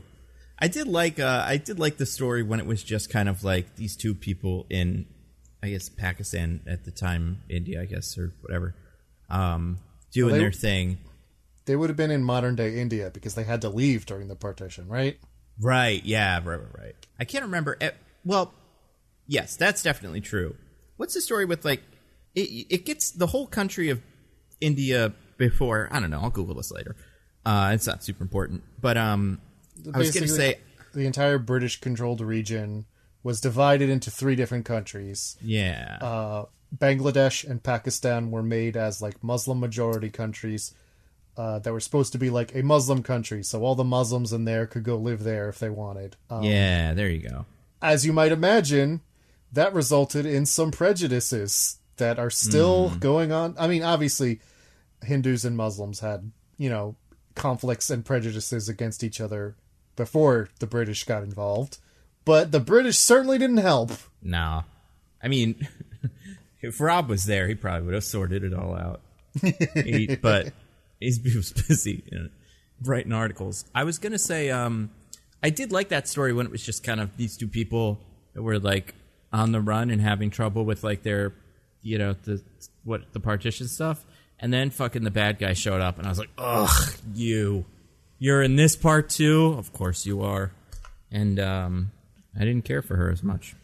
It also, but I did think it was cool. That conflict didn't really make a lot of sense to me, because it's like, why are you keeping it away from her? I understand that you've decided that you've made a life for yourself here now, and you don't want to leave anymore, but then why not tell her that and give her the bangle and be like, yeah, I don't want to leave anymore. You do it. Well, I forget if this is in that show or something else that I've seen recently, or I made it up. Was it the rule that all of them had to go back or none of them could, or something like that? I don't think so. I don't think they ever say that. Yeah, it's definitely from something else I watched then. Because that would be the explanation that would make sense, but yeah, that's probably not what it is. But then stabbing her bloodlessly to death would also be completely counterproductive. That's true.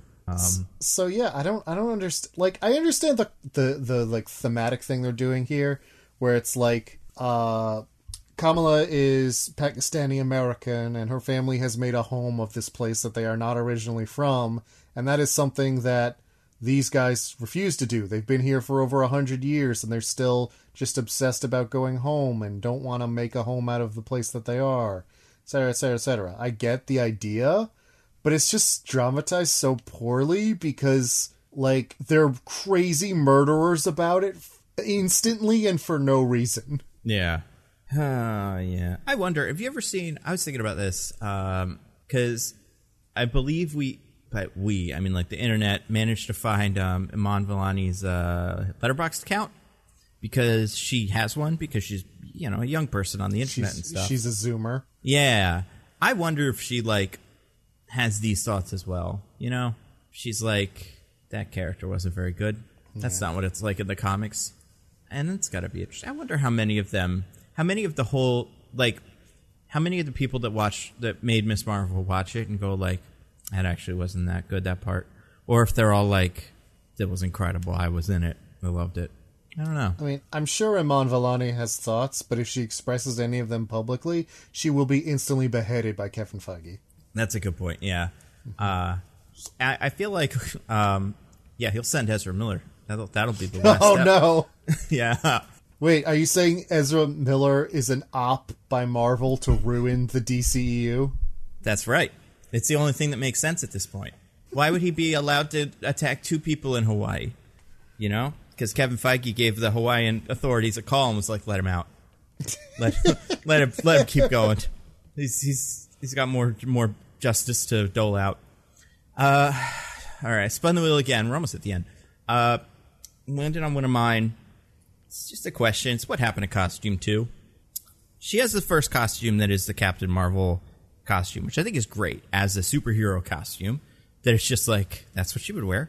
And it's homemade, which I don't love. I wish it was store-bought, because then I feel like it would be like, I don't know, anybody can have that. It's not that hard to track that down. Or it is pretty tricky to track down. And then at the end of the show, her mom gives her a costume that she got from the fucking Marvel Studios backlot. She says she got it from Pakistan. It seems like she got it made during the trip, I guess. The timeline of the show I have a hard time with, because they take a 24-hour flight or something like that in the middle of it. But, I don't know where she somehow got this suit made that has a logo. It's got all kinds of shit. What I feel like we were missing is some sort of transition suit made by Miss Marvel but before she had figured the whole thing out with the lightning bolt symbol on it, and like, because she usually in the comics, when she started out, she took a burkini, which she owned, and like kind of fashioned that into a costume, very makeshift costume. And when Bruno gave her the mask, but not the rest of the costume, I was like, oh, okay. So she's going to wear this mask and she's going to get the burkini or whatever. And then the mom will see that and go, oh, no, we're going to get you this. I mean, I didn't think, not in my wildest dreams did I think the mom would just hand her the superhero costume, but, you know, somebody would. I didn't think that they were going to have everyone in her life learns her secret identity in season 1.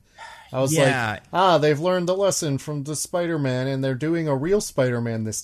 That was honestly a thing I almost started pitching to outlets after episode 2. I was like, they're giving us the Spider-Man they never did. And then they threw most of it away after episode 2. It's funny, too, because in one of the Miss Marvel runs, this is the Marvelous Miss Marvel, which is kind of one of the more recent ones. And like, they're all pretty recent, but like one of the later stories, her parents do find out her secret identity, and then she goes to space. And then when she comes back, this superhero who helped her in space, who is not like Captain Marvel, but just some guy, erases her parents' memory for her as a gift. I wouldn't be shocked if they do that in the Marvels, because I don't think this works long term. Or I guess it kind of does, because the mom is secretly quarter Jinn. So it's like, you guys are superheroes, regardless of what Miss Marvel is doing. Like, this is a family secret that all of you should know, kind of. Well, you'd think that, Nando, but then it turns out maybe that actually had nothing to do with anything. We'll see, yeah. But yeah, I feel like this show was missing some sort of transition costume, where she just wears a blue burkini and some red leggings or something to like, set up the third costume. But instead, we go straight from 1 to 3, and it was kind of baffling. Nando, you're forgetting this about is how you sell more toys. You're forgetting about when she wore her regular clothes, but also the domino mask. That was so funny. Hides her identity super well, especially when you wear a New Jersey AvengerCon T-shirt in Pakistan. Yep, those are all over the world at this point. Mm-hmm. Everybody loves New Jersey AvengerCon, the first one ever, apparently. Mm-hmm. Oh, also, Nando, though, I mean, obviously, we're not going to be selling any toys of her, though, because she is a girl. And little boys will not buy toys of little girls. If anything, you figure the Red Dagger might change outfits a couple times during his one episode, so that we can get a couple Red Daggers on the shelves. Maybe get a Build-A-Figure of the dad as the Hulk or something. That'd be the way to do it. And then, people could have come up with their own Miss Marvels. You could use a head from some other character and the body of someone else, and there you go. People are resourceful when it comes to toys. But yeah, the costume thing really bugged me. Because, you know what else? I've seen this behind the scenes. I'm sure we'll see this pretty quickly once they actually start advertising it. She has a completely different costume in the Marvels. One from space or something. Oh my god. Same logo and stuff, but, like, different. So, like, this costume that she's wearing is only for this one episode of television. Why is it so fancy? I've stopped noticing when they change the costumes. They just show up in a new thing, and I'm like, that's the costume. Yeah, that was what it was the whole time, I guess. I don't care. Well, it's funny, because in that run there I was describing where she goes to space, she also gets a sentient costume, so she kind of does the black suit Spider-Man thing, but for Miss Marvel. Pretty much, yeah, and it does turn out to be evil, even though it's not in the beginning. So, like, if that's what they're doing, then I guess that's fine. But it's like, I don't know, man. I think part of the charm of this character, especially in episode 6, would have been a homemade costume. Especially one, like, imagine if instead of the fancy-ass one, it was a burkini that her mom made and was, like, kind of dorky. But it was like, I made you a little costume. It would have been so cute. But no, she made her one from the fucking latex, like, Marvel printing factory. Cool. Speaking last episode, spun the wheel again, landed on one of mine. It's just called Those People. I don't think that's even the line. I think it's the wrong people. Remember when they go out of their way to show us that one lady is not racist? Yeah. That was weird, wasn't it? Well, to make us think she might be racist, but then, no, she's not. Is it just to make her completely, like, not a bad person? Like, be like... So that we wouldn't go like, oh, man, this Islamophobic villain. We have to have a minute where she goes, but in case anyone's concerned, I am not Islamophobic. This isn't about that. It's about something else, and we, the But audience, go, oh, okay, cool. It's now okay that she's invading the mosque and stuff. That's yeah, nice I was gonna say, but then she kind of is, because she invades the mosque. Yeah. She, I don't know if you know this, and I don't know if you've ever been in a mosque. It is actually extremely rude to wear your shoes into one. I mean, I'm sure they don't like it when you do that. I bet they really hate it when you just start kicking all the doors down and stuff. Right, And, but I mean, like, if the idea yeah. is, like, we're not Islamophobes, we just want to protect you, you'd think, we're going to respect your cultural norms. We're not here to, like, make you feel threatened. We just want to do our job. But no, they're, like, burst in. They're like, we're not going to do any of your stupid bullshit. Now open the doors right now. Yeah. Like, it almost feels like this show was missing a line where she does do some Islamophobia off screen or something, and a character's like, what'd you say? And she's like, nothing. And we're like, oh, that is what this is about. Good, because that's what it seems like it's about. But instead, it's the opposite. I do feel like that is the subtext, that it is, like, they're responding so aggressively because she is, like, clearly, I mean, maybe not necessarily Muslim from sight, because there are plenty of brown people who are not Muslim, but she first appears at a mosque. Yeah, I mean, she's at the thing, so it's a pretty jump to make for them. But yeah, I think I kind of wish that one line was in there just so we could say that, and then people wouldn't be like, well, actually, she says she's not. But I do love early on when they're like, first of all, Zoe early on in the show, who is built up to be kind of like the Flash Thompson for her, but then, like, they don't do anything with her until the end where she's suddenly cool with everything and knows everything. I don't know, it's stupid. Yeah. Oh, we'll get explanation in, like, the House of Zoe miniseries that'll come in like 2 years or something. Yeah.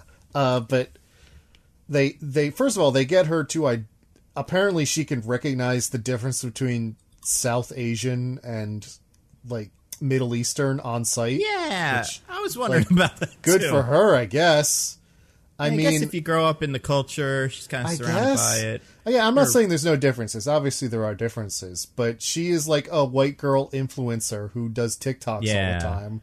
I'm not convinced that she would know on site. Anyway, and then when they're like, all right, we've got to go search all the community centers and the mosques and whatever. And I think there's a line where one guy's like, well, the FBI's already got all the mosques.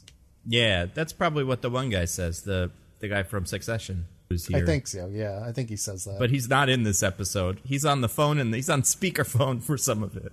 But mostly, he knew to stay away from this episode because it was going to be not super great for him. It'd be weird if he was in the background going, I'm not approving of all this, but I guess we have to kill all these children. Yeah, he's like, don't invade a school and kill and murder some school children. That would look pretty bad.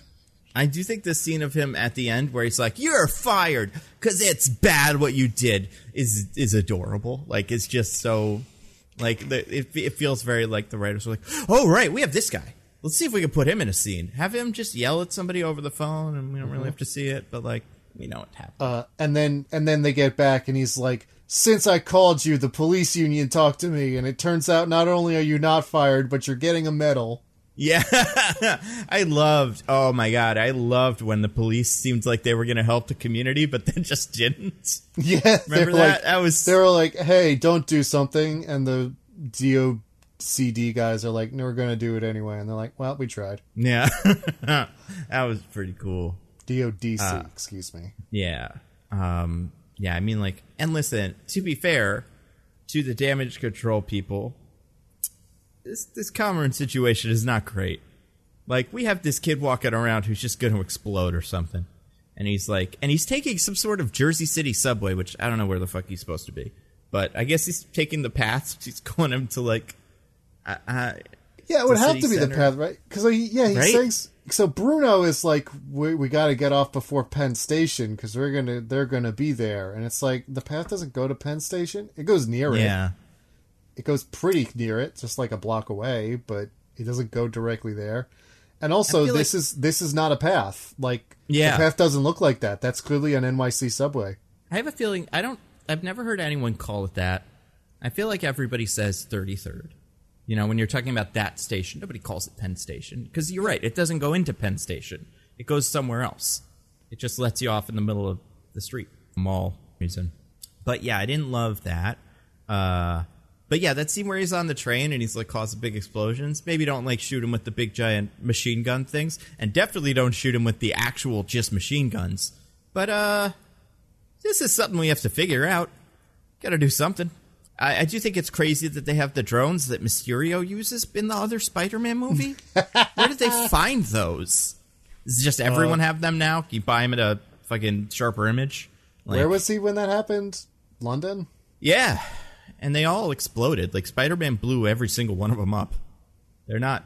I guess maybe there were some more that were in a different satellite. But if there were more, they would have attacked Spider-Man. He goes to great lengths to make them all explode. But yeah. Well, those are just the ones that Iron Man had bequeathed to Spider-Man. Yeah. He had also sold a bunch to the military, you know? That makes sense, yeah. He gave Spider-Man the glasses, but then right before he also did that, he gave them to this lady. He was like, by the way, I'm going to give some of these drones to a child, but you're getting most of them. And whatever the fuck you want, I don't care. Shoot up the Circle K, doesn't matter. I spun the wheel again. Oh, the Circle Q, Nando. Circle Q, right, that's what it is. Speaking of that, it landed on something, we kind of brought her up. One of my favorite lines in the show was when everybody's coming up with the plan, and then Zoe comes in and she's like, I'm here. What? This wouldn't even make sense if it were a school day. You're not. She's like, oh, there's good lighting in the thing for my TikToks. Buy a ring light. This is the hardest. How do you? It's so complicated. But also, yeah, she has a whole character arc off screen where she goes from like, not like Islamophobic, but a little bit like kind of insensitive, I feel like. I can't remember what it is, but there's some line that made you go like, oh, is she gonna like not like her for this reason, but also she's just like a bully to nerds. She's just kind of like ignorant. Doesn't seem to care to learn. And then later she gets saved by Kamala, and then she's like, but like not like Nightlight, and she's like, oh, this superhero saved me, and I'm her best friend, and it's all great, which is very Flash Thompson. Yeah, and I was that's into the last that, we see her. Yeah, I thought that was good. I was excited to see where that character would go, and she would be good now. Instead, at the end, she is nice and also helps in the big disguise Rama like thing. And also as figured out that Kamala was Nightlight, even though she takes extremely little interest in Kamala's life up until that point. Yeah, like you kind of figure in if there was an episode 4 or 5 at the school, she would be like buddy with Kamala, and Kamala would be like, I don't see what's going on. Oh fuck, she knows. She figured it out. Oh no, I have to deal with this. This is a problem. Also, we haven't really talked about it yet, and I'm not sure if you got these vibes. Can you guess something about that character in the comics? One specific part of her characterization? Zoe? Yeah. I've actually read a decent chunk of the original Ms. Marvel run, and I'm trying to remember. I don't remember her even showing up after the first issue. Yeah, no, she's in the original one a little bit, but then by the second or third, I can't remember, one of the runs, she becomes like a member of the team and does have like the arc that this one should have had, where she becomes cool and like learns the plight of Ms. Marvel and the superhero stuff and also the Pakistan stuff. Like she goes from Flash Thompson to good Flash Thompson. But I don't know if you caught this, Dickens. I don't know if this came through. Ooh. She's a lesbian in the comics. Not originally, but it's something that is brought up later in the kind of her being cool arc. And there were quite a few bits in the end of episode 6 where I was like, oh, she's like, they're doing this with Nakia and stuff. Like, she's got a crush on her or something. Because there's so much... There are a couple of lines. I don't remember where they are. Like, or what they are exactly. But I do remember quite a few where she says, like...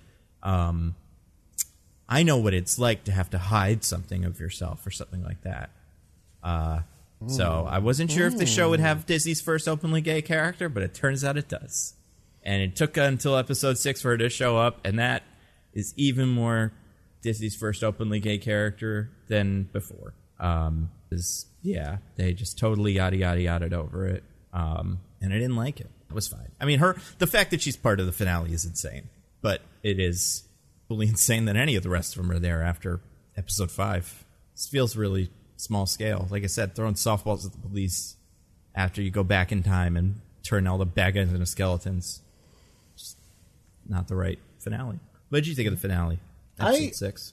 I do like the idea of it. Like, I like the kind of silly, like, oh, we have a bunch of foam and throw softballs at the damage fire control extinguishers people. and bikes and stuff. Have a skeleton trigger the foam bomb that we use. Yeah. I thought that was goofy and fun, and I think the Kamran stuff was not well executed. Again, I get the idea of it, but it's like, so he finds out his mom died and he's mad about it, and so he starts like trying to murder the cops, and it's like, what? I mean, I guess it makes sense because his mom always jumps immediately to murder to solve all her problems.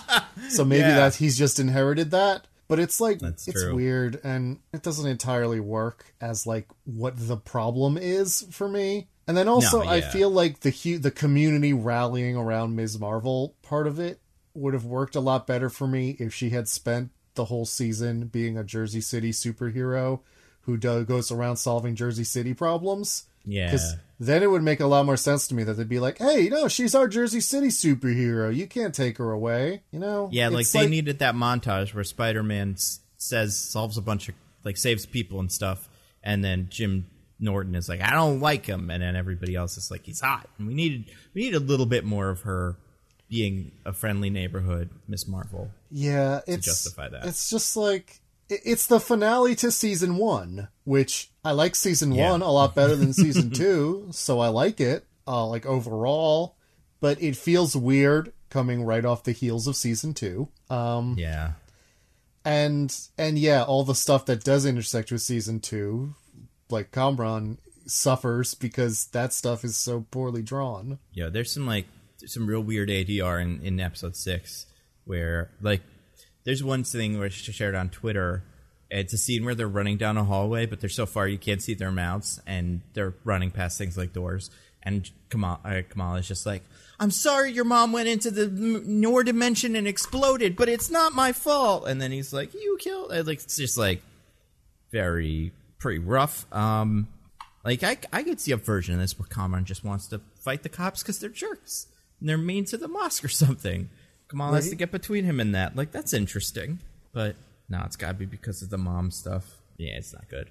There's only one more thing on the wheel. I do want to real quick touch on all the TikTok stuff. We got to figure out a way. If we're going to keep putting some movies, and I don't think we should, but we have to figure out how to present it outside of 3 TikToks going at once on screen, but none of them matter.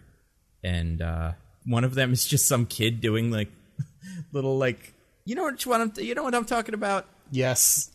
Well, just dancing around or something. I think he's supposed to be like imitating the way she was fighting. Yeah, that's weird. Probably right. It's weird. Do you think we will ever get a superhero like origin story movie or whatever where that hero will not at some point be told they're trending? Oh God, yeah, I don't know. I mean, from now on, probably not. Yeah, I was gonna say, will we ever get that again? I'm surprised that didn't happen in Moon Knight. Oh, Moon Knight, you wouldn't believe it. That big fight between the crocodile lady and the big man is trending. It's all over Twitter. There's little emojis for both of them. When did they make those?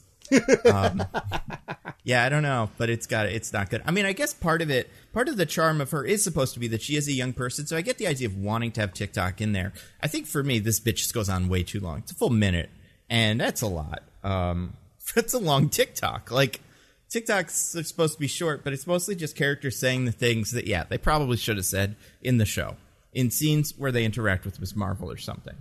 But yeah, I don't know. I didn't really care for it. But the youths love TikTok, Nando. Yeah, I wonder. I haven't seen too many youths reacting to the show. I wonder if they go if they roll their eyes when they see that, or they feel like seen. If it's one or the other, because it feels like it could be that they're like, oh, TikTok, cool, or it could be that they're like watching a character written by 40-year-olds do kid slang, and it's like, yeah, okay, this is not what we sound like. We know, but I don't know. What'd you think of? There's also one other thing. Okay, this is like a conspiracy I have, but I think it's weird. Earth is flat. And what's up? Earth is flat.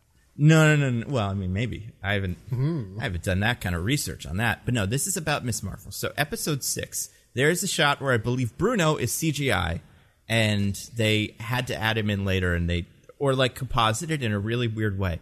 It's when she meets them. It's like, I'll tell you when it is, but you can't share like Disney because it's shitty about this. So like I can't screenshot it. I can't send it to you or whatever. But anybody that wants to watch this, it's right around 11 minutes into episode 6. It's a really quick shot. I'm going to try to find the exact timestamp. It's when the boys take their hats off. The hats for disguises. Okay, so it's at 11 minutes 22 seconds.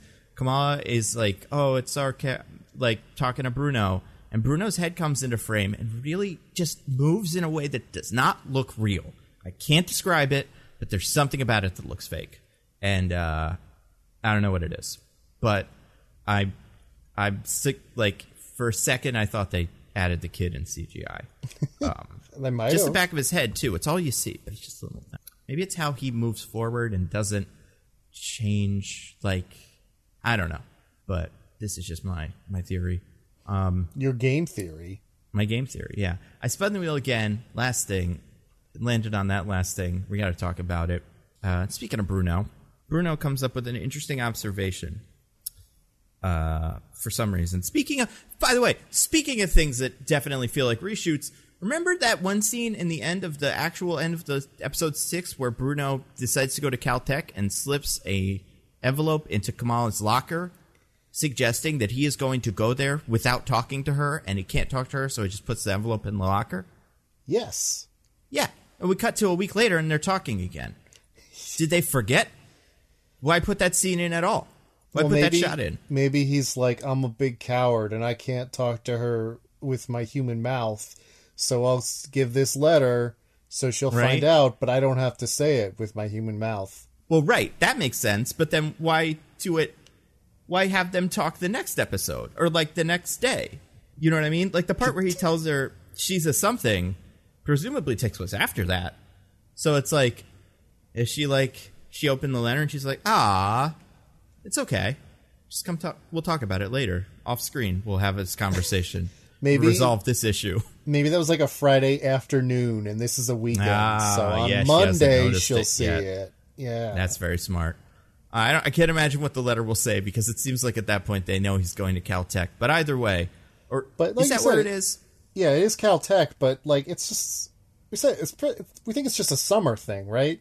Like. Yeah, he's going to go to college there because that's like what this is about, but he still has to finish high school. Right, yeah. So they steal Cameron's car because Cameron was taken to Pakistan, smuggled out by the Red Dagger Society, who own a boat in Jersey City that they can access at a moment's notice.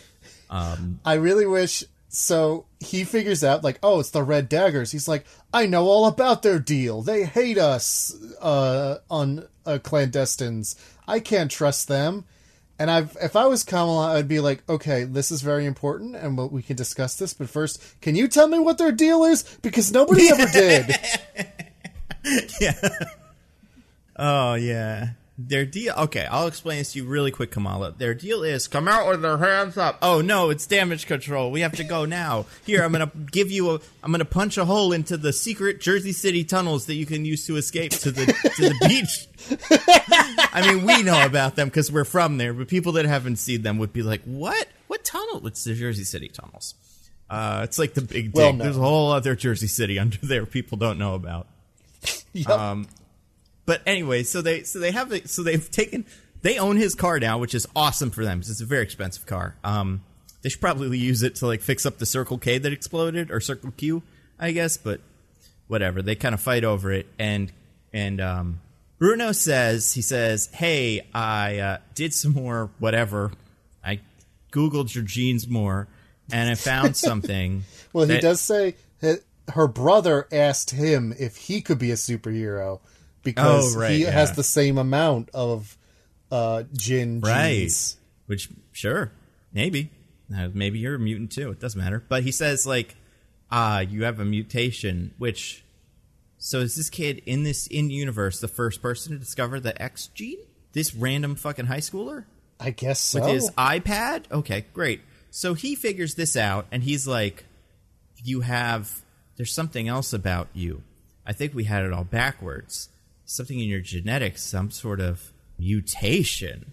And then the show goes, banana, which, if you hadn't just done that in Doctor Strange, that would be kind of cool. But it's not as cool because you just did it 2 things ago. And then she goes, okay, and then leaves. And then that's the end of the show.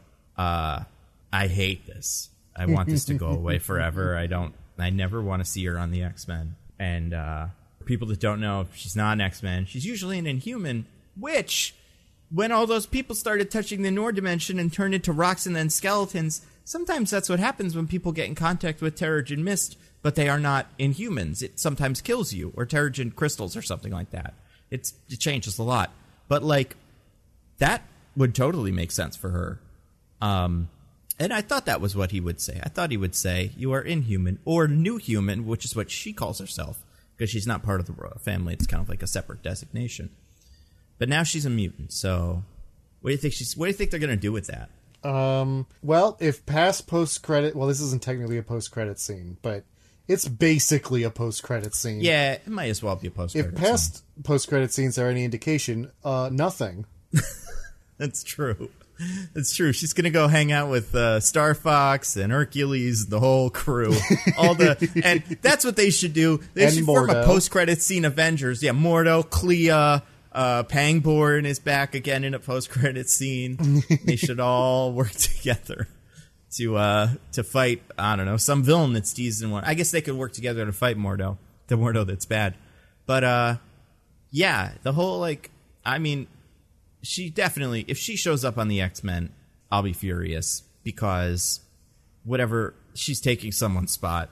Probably Jubilee. She's the young one who's, like, too cool for school and stuff.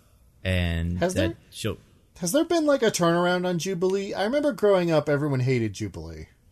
Oh, really? Well, I guess in the cartoon, she was a little, like, weird. Like, she had that, like, and they all had that, but she had that, like, 90s kid written by 40-year-olds thing going on. Although that was true of like Cyclops when he says like psych or whatever, or no, it's not psych, it's not before he kills the Sentinel in that one episode. So it was never super tightly written. But yeah, I don't know. I always thought people, I don't know about loved Jubilee, but I think she's pretty liked now. I don't personally have anything against her. I just remember that being kind of... Maybe it was just the people I knew. I just remember Jubilee is not cool being like the standard opinion. I could see Jubilee not being cool in the 90s, but then 10 years later, 20 years later, you look back fondly at the 90s in general, and you kind of associate her with it, and you're like, oh yeah, that was fun. Maybe that's what it is. But yeah, I mean, I feel like she is the resident young person of the X-Men. Would be the right character who could come in and be like, whoa, look at all this shit. This is a fucking beast. Amazing. What if she comes in and says, like, 90s slang and is like a child from the 90s? And so hey Kamala is there to be dude. Like, what are you talking about? What are these words you're using? That'd be great. Or like, if fucking, like, in a scene, the first scene of the first movie, like, Jubilee steps out of a yellow taxi cab that's pulled up right in front of the Xavier Institute. And you can see like kids flying around in the back of it and shit. She's like, "Oh my god, this is incredible!" And then she disappears. Like Kamala disappears at the end of this one, and then just Kamala shows up, and she's like, "I'm doing this part now." And then she just walks in, and we never see Jubilee again. Assume she died in space, because it doesn't have to be Jubilee, but I do feel like Jubilee, in my mind, is the right POV character for an X-Men movie, besides Shadowcat or maybe Bobby, to be like just introducing us to the X-Men. And I worry that Kamala will do that now and take that spot away from her. Especially since Kamala is a mutant and not an X-Men, right? It's not said that she's an X-Men yet, but we just found out probably, this may be just proven already, but that the first X-Men movie is not going to be called The X-Men. It is going to be called The Mutants, a group that Kamala definitely is in now. So, cool.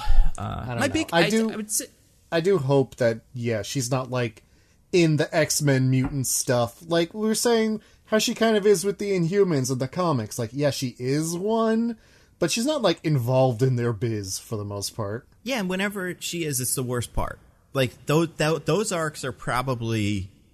I don't know. I've never heard anybody, like, ranking all the Miss Marvel arcs, but I've never heard anyone recommend any of the ones where she, like, does Inhuman stuff. The fun stuff is when she's in Jersey City fighting a clone of Thomas Edison with a bird on his head. Yeah. Or when she's doing shit with, like, Spider-Man and, like, the Hulk, Amadeus Joe Hulk and stuff. Like, those are the fun stories with her, and this is not that one. But, my other thing with her is just, it's so crazy how much fucking time we spend in episodes 4 and 5 going over her backstory and why she is who she is and what magical powers she has access to and stuff. And then at the end, they're like, yeah, no, it's probably something else. It's probably those two things, maybe. But also, I think you're a mutant, too. So yeah, but then it's like, also, why did we waste all that time? But, like, being a Jinn also gives you powers, because Kamran has them, unless he's also a mutant? Yep. Like, eight or 9, like, actual full-on Jinns have been on screen, and, like, half of them have been mutants. The odds for Jinns are insane for, like, whether you're a mutant or not. It's like having brown hair. Just most of them are. But, yeah, I feel like, too, like, okay, so what is your mutant power? Is it that she can use a bangle? Well, they know they're very specific about this in the early episodes. The bangle doesn't give her powers, it, like, activated her powers. Right. So her powers are that she can make these purple light things. Yes. The bangle doesn't do that. No. But the bangle, if the bad guys got the bangle, they would be able to use it to, like, open up a big portal. That is how we are to understand things, because as far as we know, it is a Jinn thing, not a mutant thing. That's what I thought. But probably not. Probably it's a mutant thing. I don't know. I want to hate on it too much because people have said, like, the creator has said, like, oh, I wish, when I wrote it, I wanted her to be a mutant, but they were really pushing those into humans because I Perlmutter and stuff, so that's just what we did. But also, it's like, I don't want any more origin shit for her. I want her to move on. I feel like the bad, and we've done this so many times with these Marvel shows, with, like, Jessica Jones, Daredevil Season 2 had this problem. Whenever we move backwards into their history or where they come from, or it always makes it worse. These characters need to move forward, find new, like, villains and heroes and stuff, and all the mutant stuff is only interesting in the comics. Like, it was only invented to give them all different superpowers and then move on. But, like, if her whole thing now is she's persecuted for being a mutant, it's like, I don't know. It's like making Spider-Man a mutant. It's just pointless. I hate it. I don't know. Maybe it's fine. She likes it. She's excited. I would be excited, too, if I was an X-Men or a mutant. I mean, her reaction is pretty much like, yeah, who gives a shit? I don't care. Oh, I mean the actor herself, not the character. But yeah, yes, you're right. Yes. The character is like, it's just another label. I wish that were true. I just don't want her to be, I want a Miss Marvel season of 2 that is just like season 1. Small scale, Jersey City adventures. Maybe not just like season 1. Just like, exactly the same. But yeah, I mean like the season 1 of season 1. Oh, yes. And I want, yes. I want that. I would love that. That'd be great. And I think the less, like, I just don't give a shit about how our powers work anymore. I don't want that even further explained to me. I just want her to fucking fight. Man, that's all I want. Now she's there. She's got her powers. We don't have to worry about it anymore. She just does stuff. That's the ideal season 2. And I mean, we're already going to send her to space now, which is weird, but whatever. That was always kind of how we knew this was going, when she was going to be in the Marvels. Because then in the other post-credit scene, we kind of talked about this, but she switches spaces with Brie Larson, Captain Marvel. It was a whole new outfit and haircut and stuff, which is cool. Well, with her licensing deal, she's got to constantly update her look so that they can make new merch. Yeah. And I think I like it. I think it's cool. I don't know where they're going with it, but I hope that movie's good. I think it's weird. I think it's funny that there's 3 characters in it that we know of. There's Iman Vellani, Miss Marvel, Brie Larson, Captain Marvel, and then I forgot the actor's name, but the Monica Rambeau from WandaVision. Right. And out of... What's up? I was just agree. I was like, yeah, that's right. Oh, you know what it is? I think her name's Teyonah Harris. I think that's right. Sounds like it could be right. Yeah, I feel like I see these things so often. Like, I just read articles and shit about these characters constantly that the names all blur together. But no, yeah, it is her. So she's going to be in Marvels, and I think it's crazy that out of those three characters, the one I like the least is Captain Marvel. Like, and I feel like she's the one with the least personality out of the three, because, like, Miss Marvel, so much personality. And then, like, WandaVision was like, I think I got her. I think throughout the show, I, like, appreciated what her deal was, and, like, she had, like, you know, a whole thing. And Captain Marvel, I'm like, yeah, one movie, and then she showed up in a cameo once, and not that much. So I kind of hope these other two characters that have personalities are able to elevate Miss Marvel a little bit. Or Miss Marvel's the bad, or excuse me, Captain Marvel. Or you can make Captain Marvel the bad guy, make her a space cop like she's written sometimes. That's another option. We're going to slowly make all the female superheroes we've got villains in the movie. Yeah! She can crush herself to death like a hero should. Like, and then, yeah, I don't know. It's a good show. I mean, I do think I liked most of the show when it was, I liked the show when it was doing season 1, and I appreciated the cool things about Pakistan and the Karachi stuff in the season 2 parts, but I wish those parts fit the season 1 vibe more. Yeah, it's like, I overall like the show, and I think it is one of the better ones of these, but yeah, it's hard not to feel disappointed because you can see the seeds of like a really great show there that it doesn't quite manage. Yeah, it is like, if the first and second episodes weren't so good and they weren't like... Because I think there's something to... If the show was a little bit more... Like, if the flow of it was a little better, it would be saying, like, oh, I didn't like the parts where they did, like, the Jinn stuff and they went back in time and stuff. You'd be like, well, I don't know, that's the show. But with this, the show does make a very concise pitch for what it is in episodes 1 and 2 that is pretty quickly thrown away. But hey, man, that's the Marvel Disney Plus content machine for you. Next up, She-Hulk, August. This time they'll do it. Definitely for sure. I think they're going to figure it out. Yeah. I mean, listen, I think if there were ever one of these that should be a slam dunk, it's fucking She-Hulk. Because it's a law procedural. Like, they've made those on TV for decades. Just make that, but change all the names and make some jokes about how she's tall. Boom, you got a show. Like, yeah, we'll see if they do. This one has Wong, so that's something. We like Everyone's him. Favorite. He's the glue holding the MCU together right now. You know who else is in it, which I learned recently? John Bass. This is a guy people know. I like him. He was in that show, Miracle Workers. What else is he in? This is the Baywatch movie, apparently. I don't know. He's like a kind of schlubby-looking dude who looks like just a real dork all the time. And that's his job in Miracle Workers, is to be like a real goober. And I appreciate like a character actor who has decided that's his niche and is, you know, really leaning into that. Oh man, he was in Molly's Game. I never saw that. The one about poker? Yeah. Yeah. Apparently he was. He also played a character that was supposed to be Topher Grace or something. Every character is secretly Topher Grace. It's genius. Yeah. All right, Diggins. Now we've talked about Miss Marvel for as long as the whole show was, pretty much. Do you want to get to our classic segment? I would love that. Diggins, do you have anything to recommend to the fine people? I do, Nando. I have, over the past week, watched the entirety of a little TV show that a couple of my friends like. I finally decided to give it a try. It's called The Owl House. Oh, I've heard of this. Yeah, it's a Disney show made by Dana Terrace, who she worked on Gravity Falls and a few other shows. And in fact, it features the voice work of Alex Hirsch, the creator of Gravity Falls, because they are partners. Yeah, so it is about this girl who's... she's supposed to be sent off to boring person summer camp where she learns about mortgages and stuff. Ugh, I hate boring person summer camp. It's the worst. There's a specific name for it. I can't remember what it is. But but she ends up finding like a portal to another dimension that's like the demon realm. The Noor Dimension?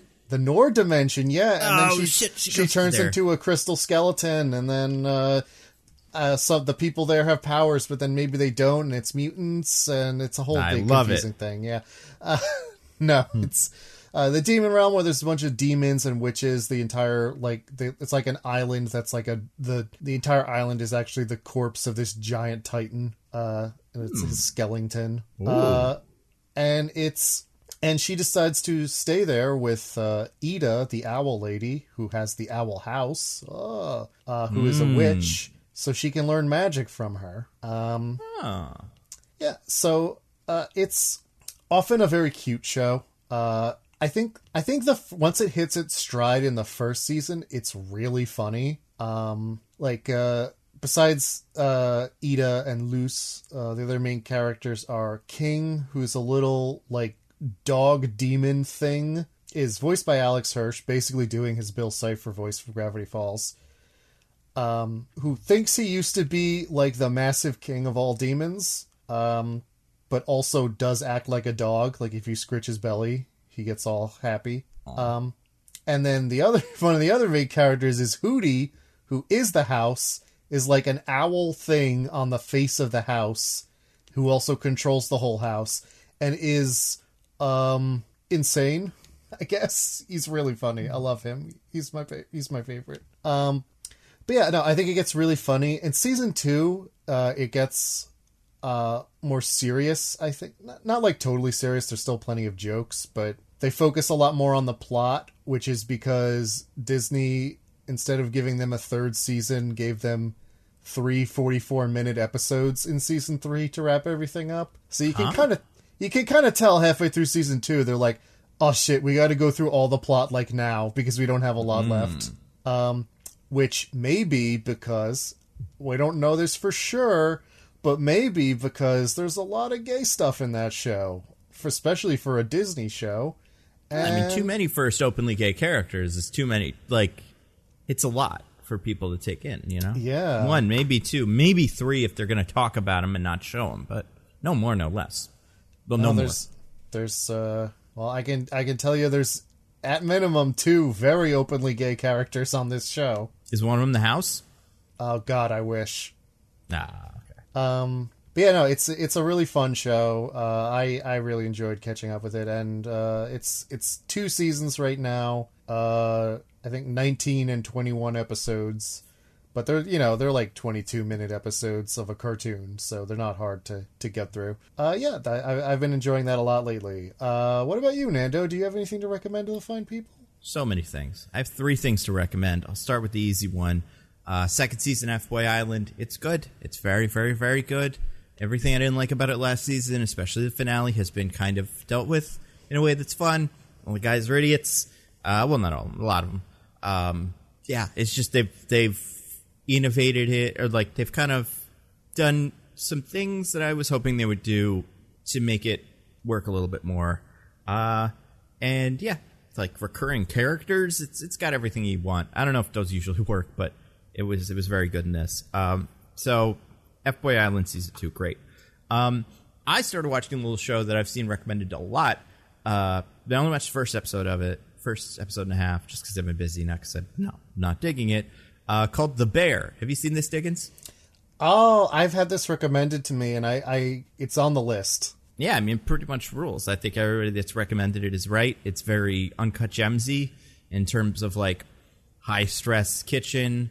If you've ever worked in or around a kitchen, as a chef or a waiter or something like that, it's so interesting. It's so, as someone who did for a while, it makes you feel so it's so tense and stressful, but it's also oh yeah, this is kind of comfortable and familiar in a nice way. But it's also, the drama is definitely going somewhere, and the characters all seem super real. It feels very, and it feels like the problems are pretty interesting. So yeah, I really like it. I think it's definitely going to be a show that I finish, because all the episodes are out, and I've heard nothing but good things. So I have to admit, Nando, I'm surprised that you're not wrecking a different show right now. Oh, I will. I got one more. and the show of my life. Like, this show is incredible. And I feel like I didn't hear about it until maybe a year, 2 years ago. Or not a year, a month, 2 months ago. Although I knew we had signed a deal with them, so I was kind of like, well, where's this going? But Nathan Fielder put out a show called The Rehearsal, and it's the greatest thing I've ever seen. What is it, actually? Because I've seen a lot of people talking about it. I have not seen anything about what it is. Okay, so this was unclear to me, too. When I heard the pitch, I was like, okay, so is it real, though, or what's what? It's a lot like Nathan For You, if you've watched that, but it's more focused on people and situations as opposed to businesses. So in the first episode, it finds a guy named Core Skeets is his name. And I remember that because of things that happened in the episode. But it's funny. And he put out a Craigslist ad back in the day, like before they worked on this, that said, if you need help with something, a small thing that you're just having trouble with, let us know. And this guy comes in, he says, hey, he writes in, hey, I have a team that I do trivia with that I've had a lie with. Like I said, I had a master screen. I don't. I want to bring it up to them, but it's kind of I'm a little hesitant. So I'd love some help, like coaching or whatever, to try to make that happen. So Nathan goes to this guy's house and talks to him, and I'm sure sets this up because the camera crew's there and stuff. And he's like, "Hey, so they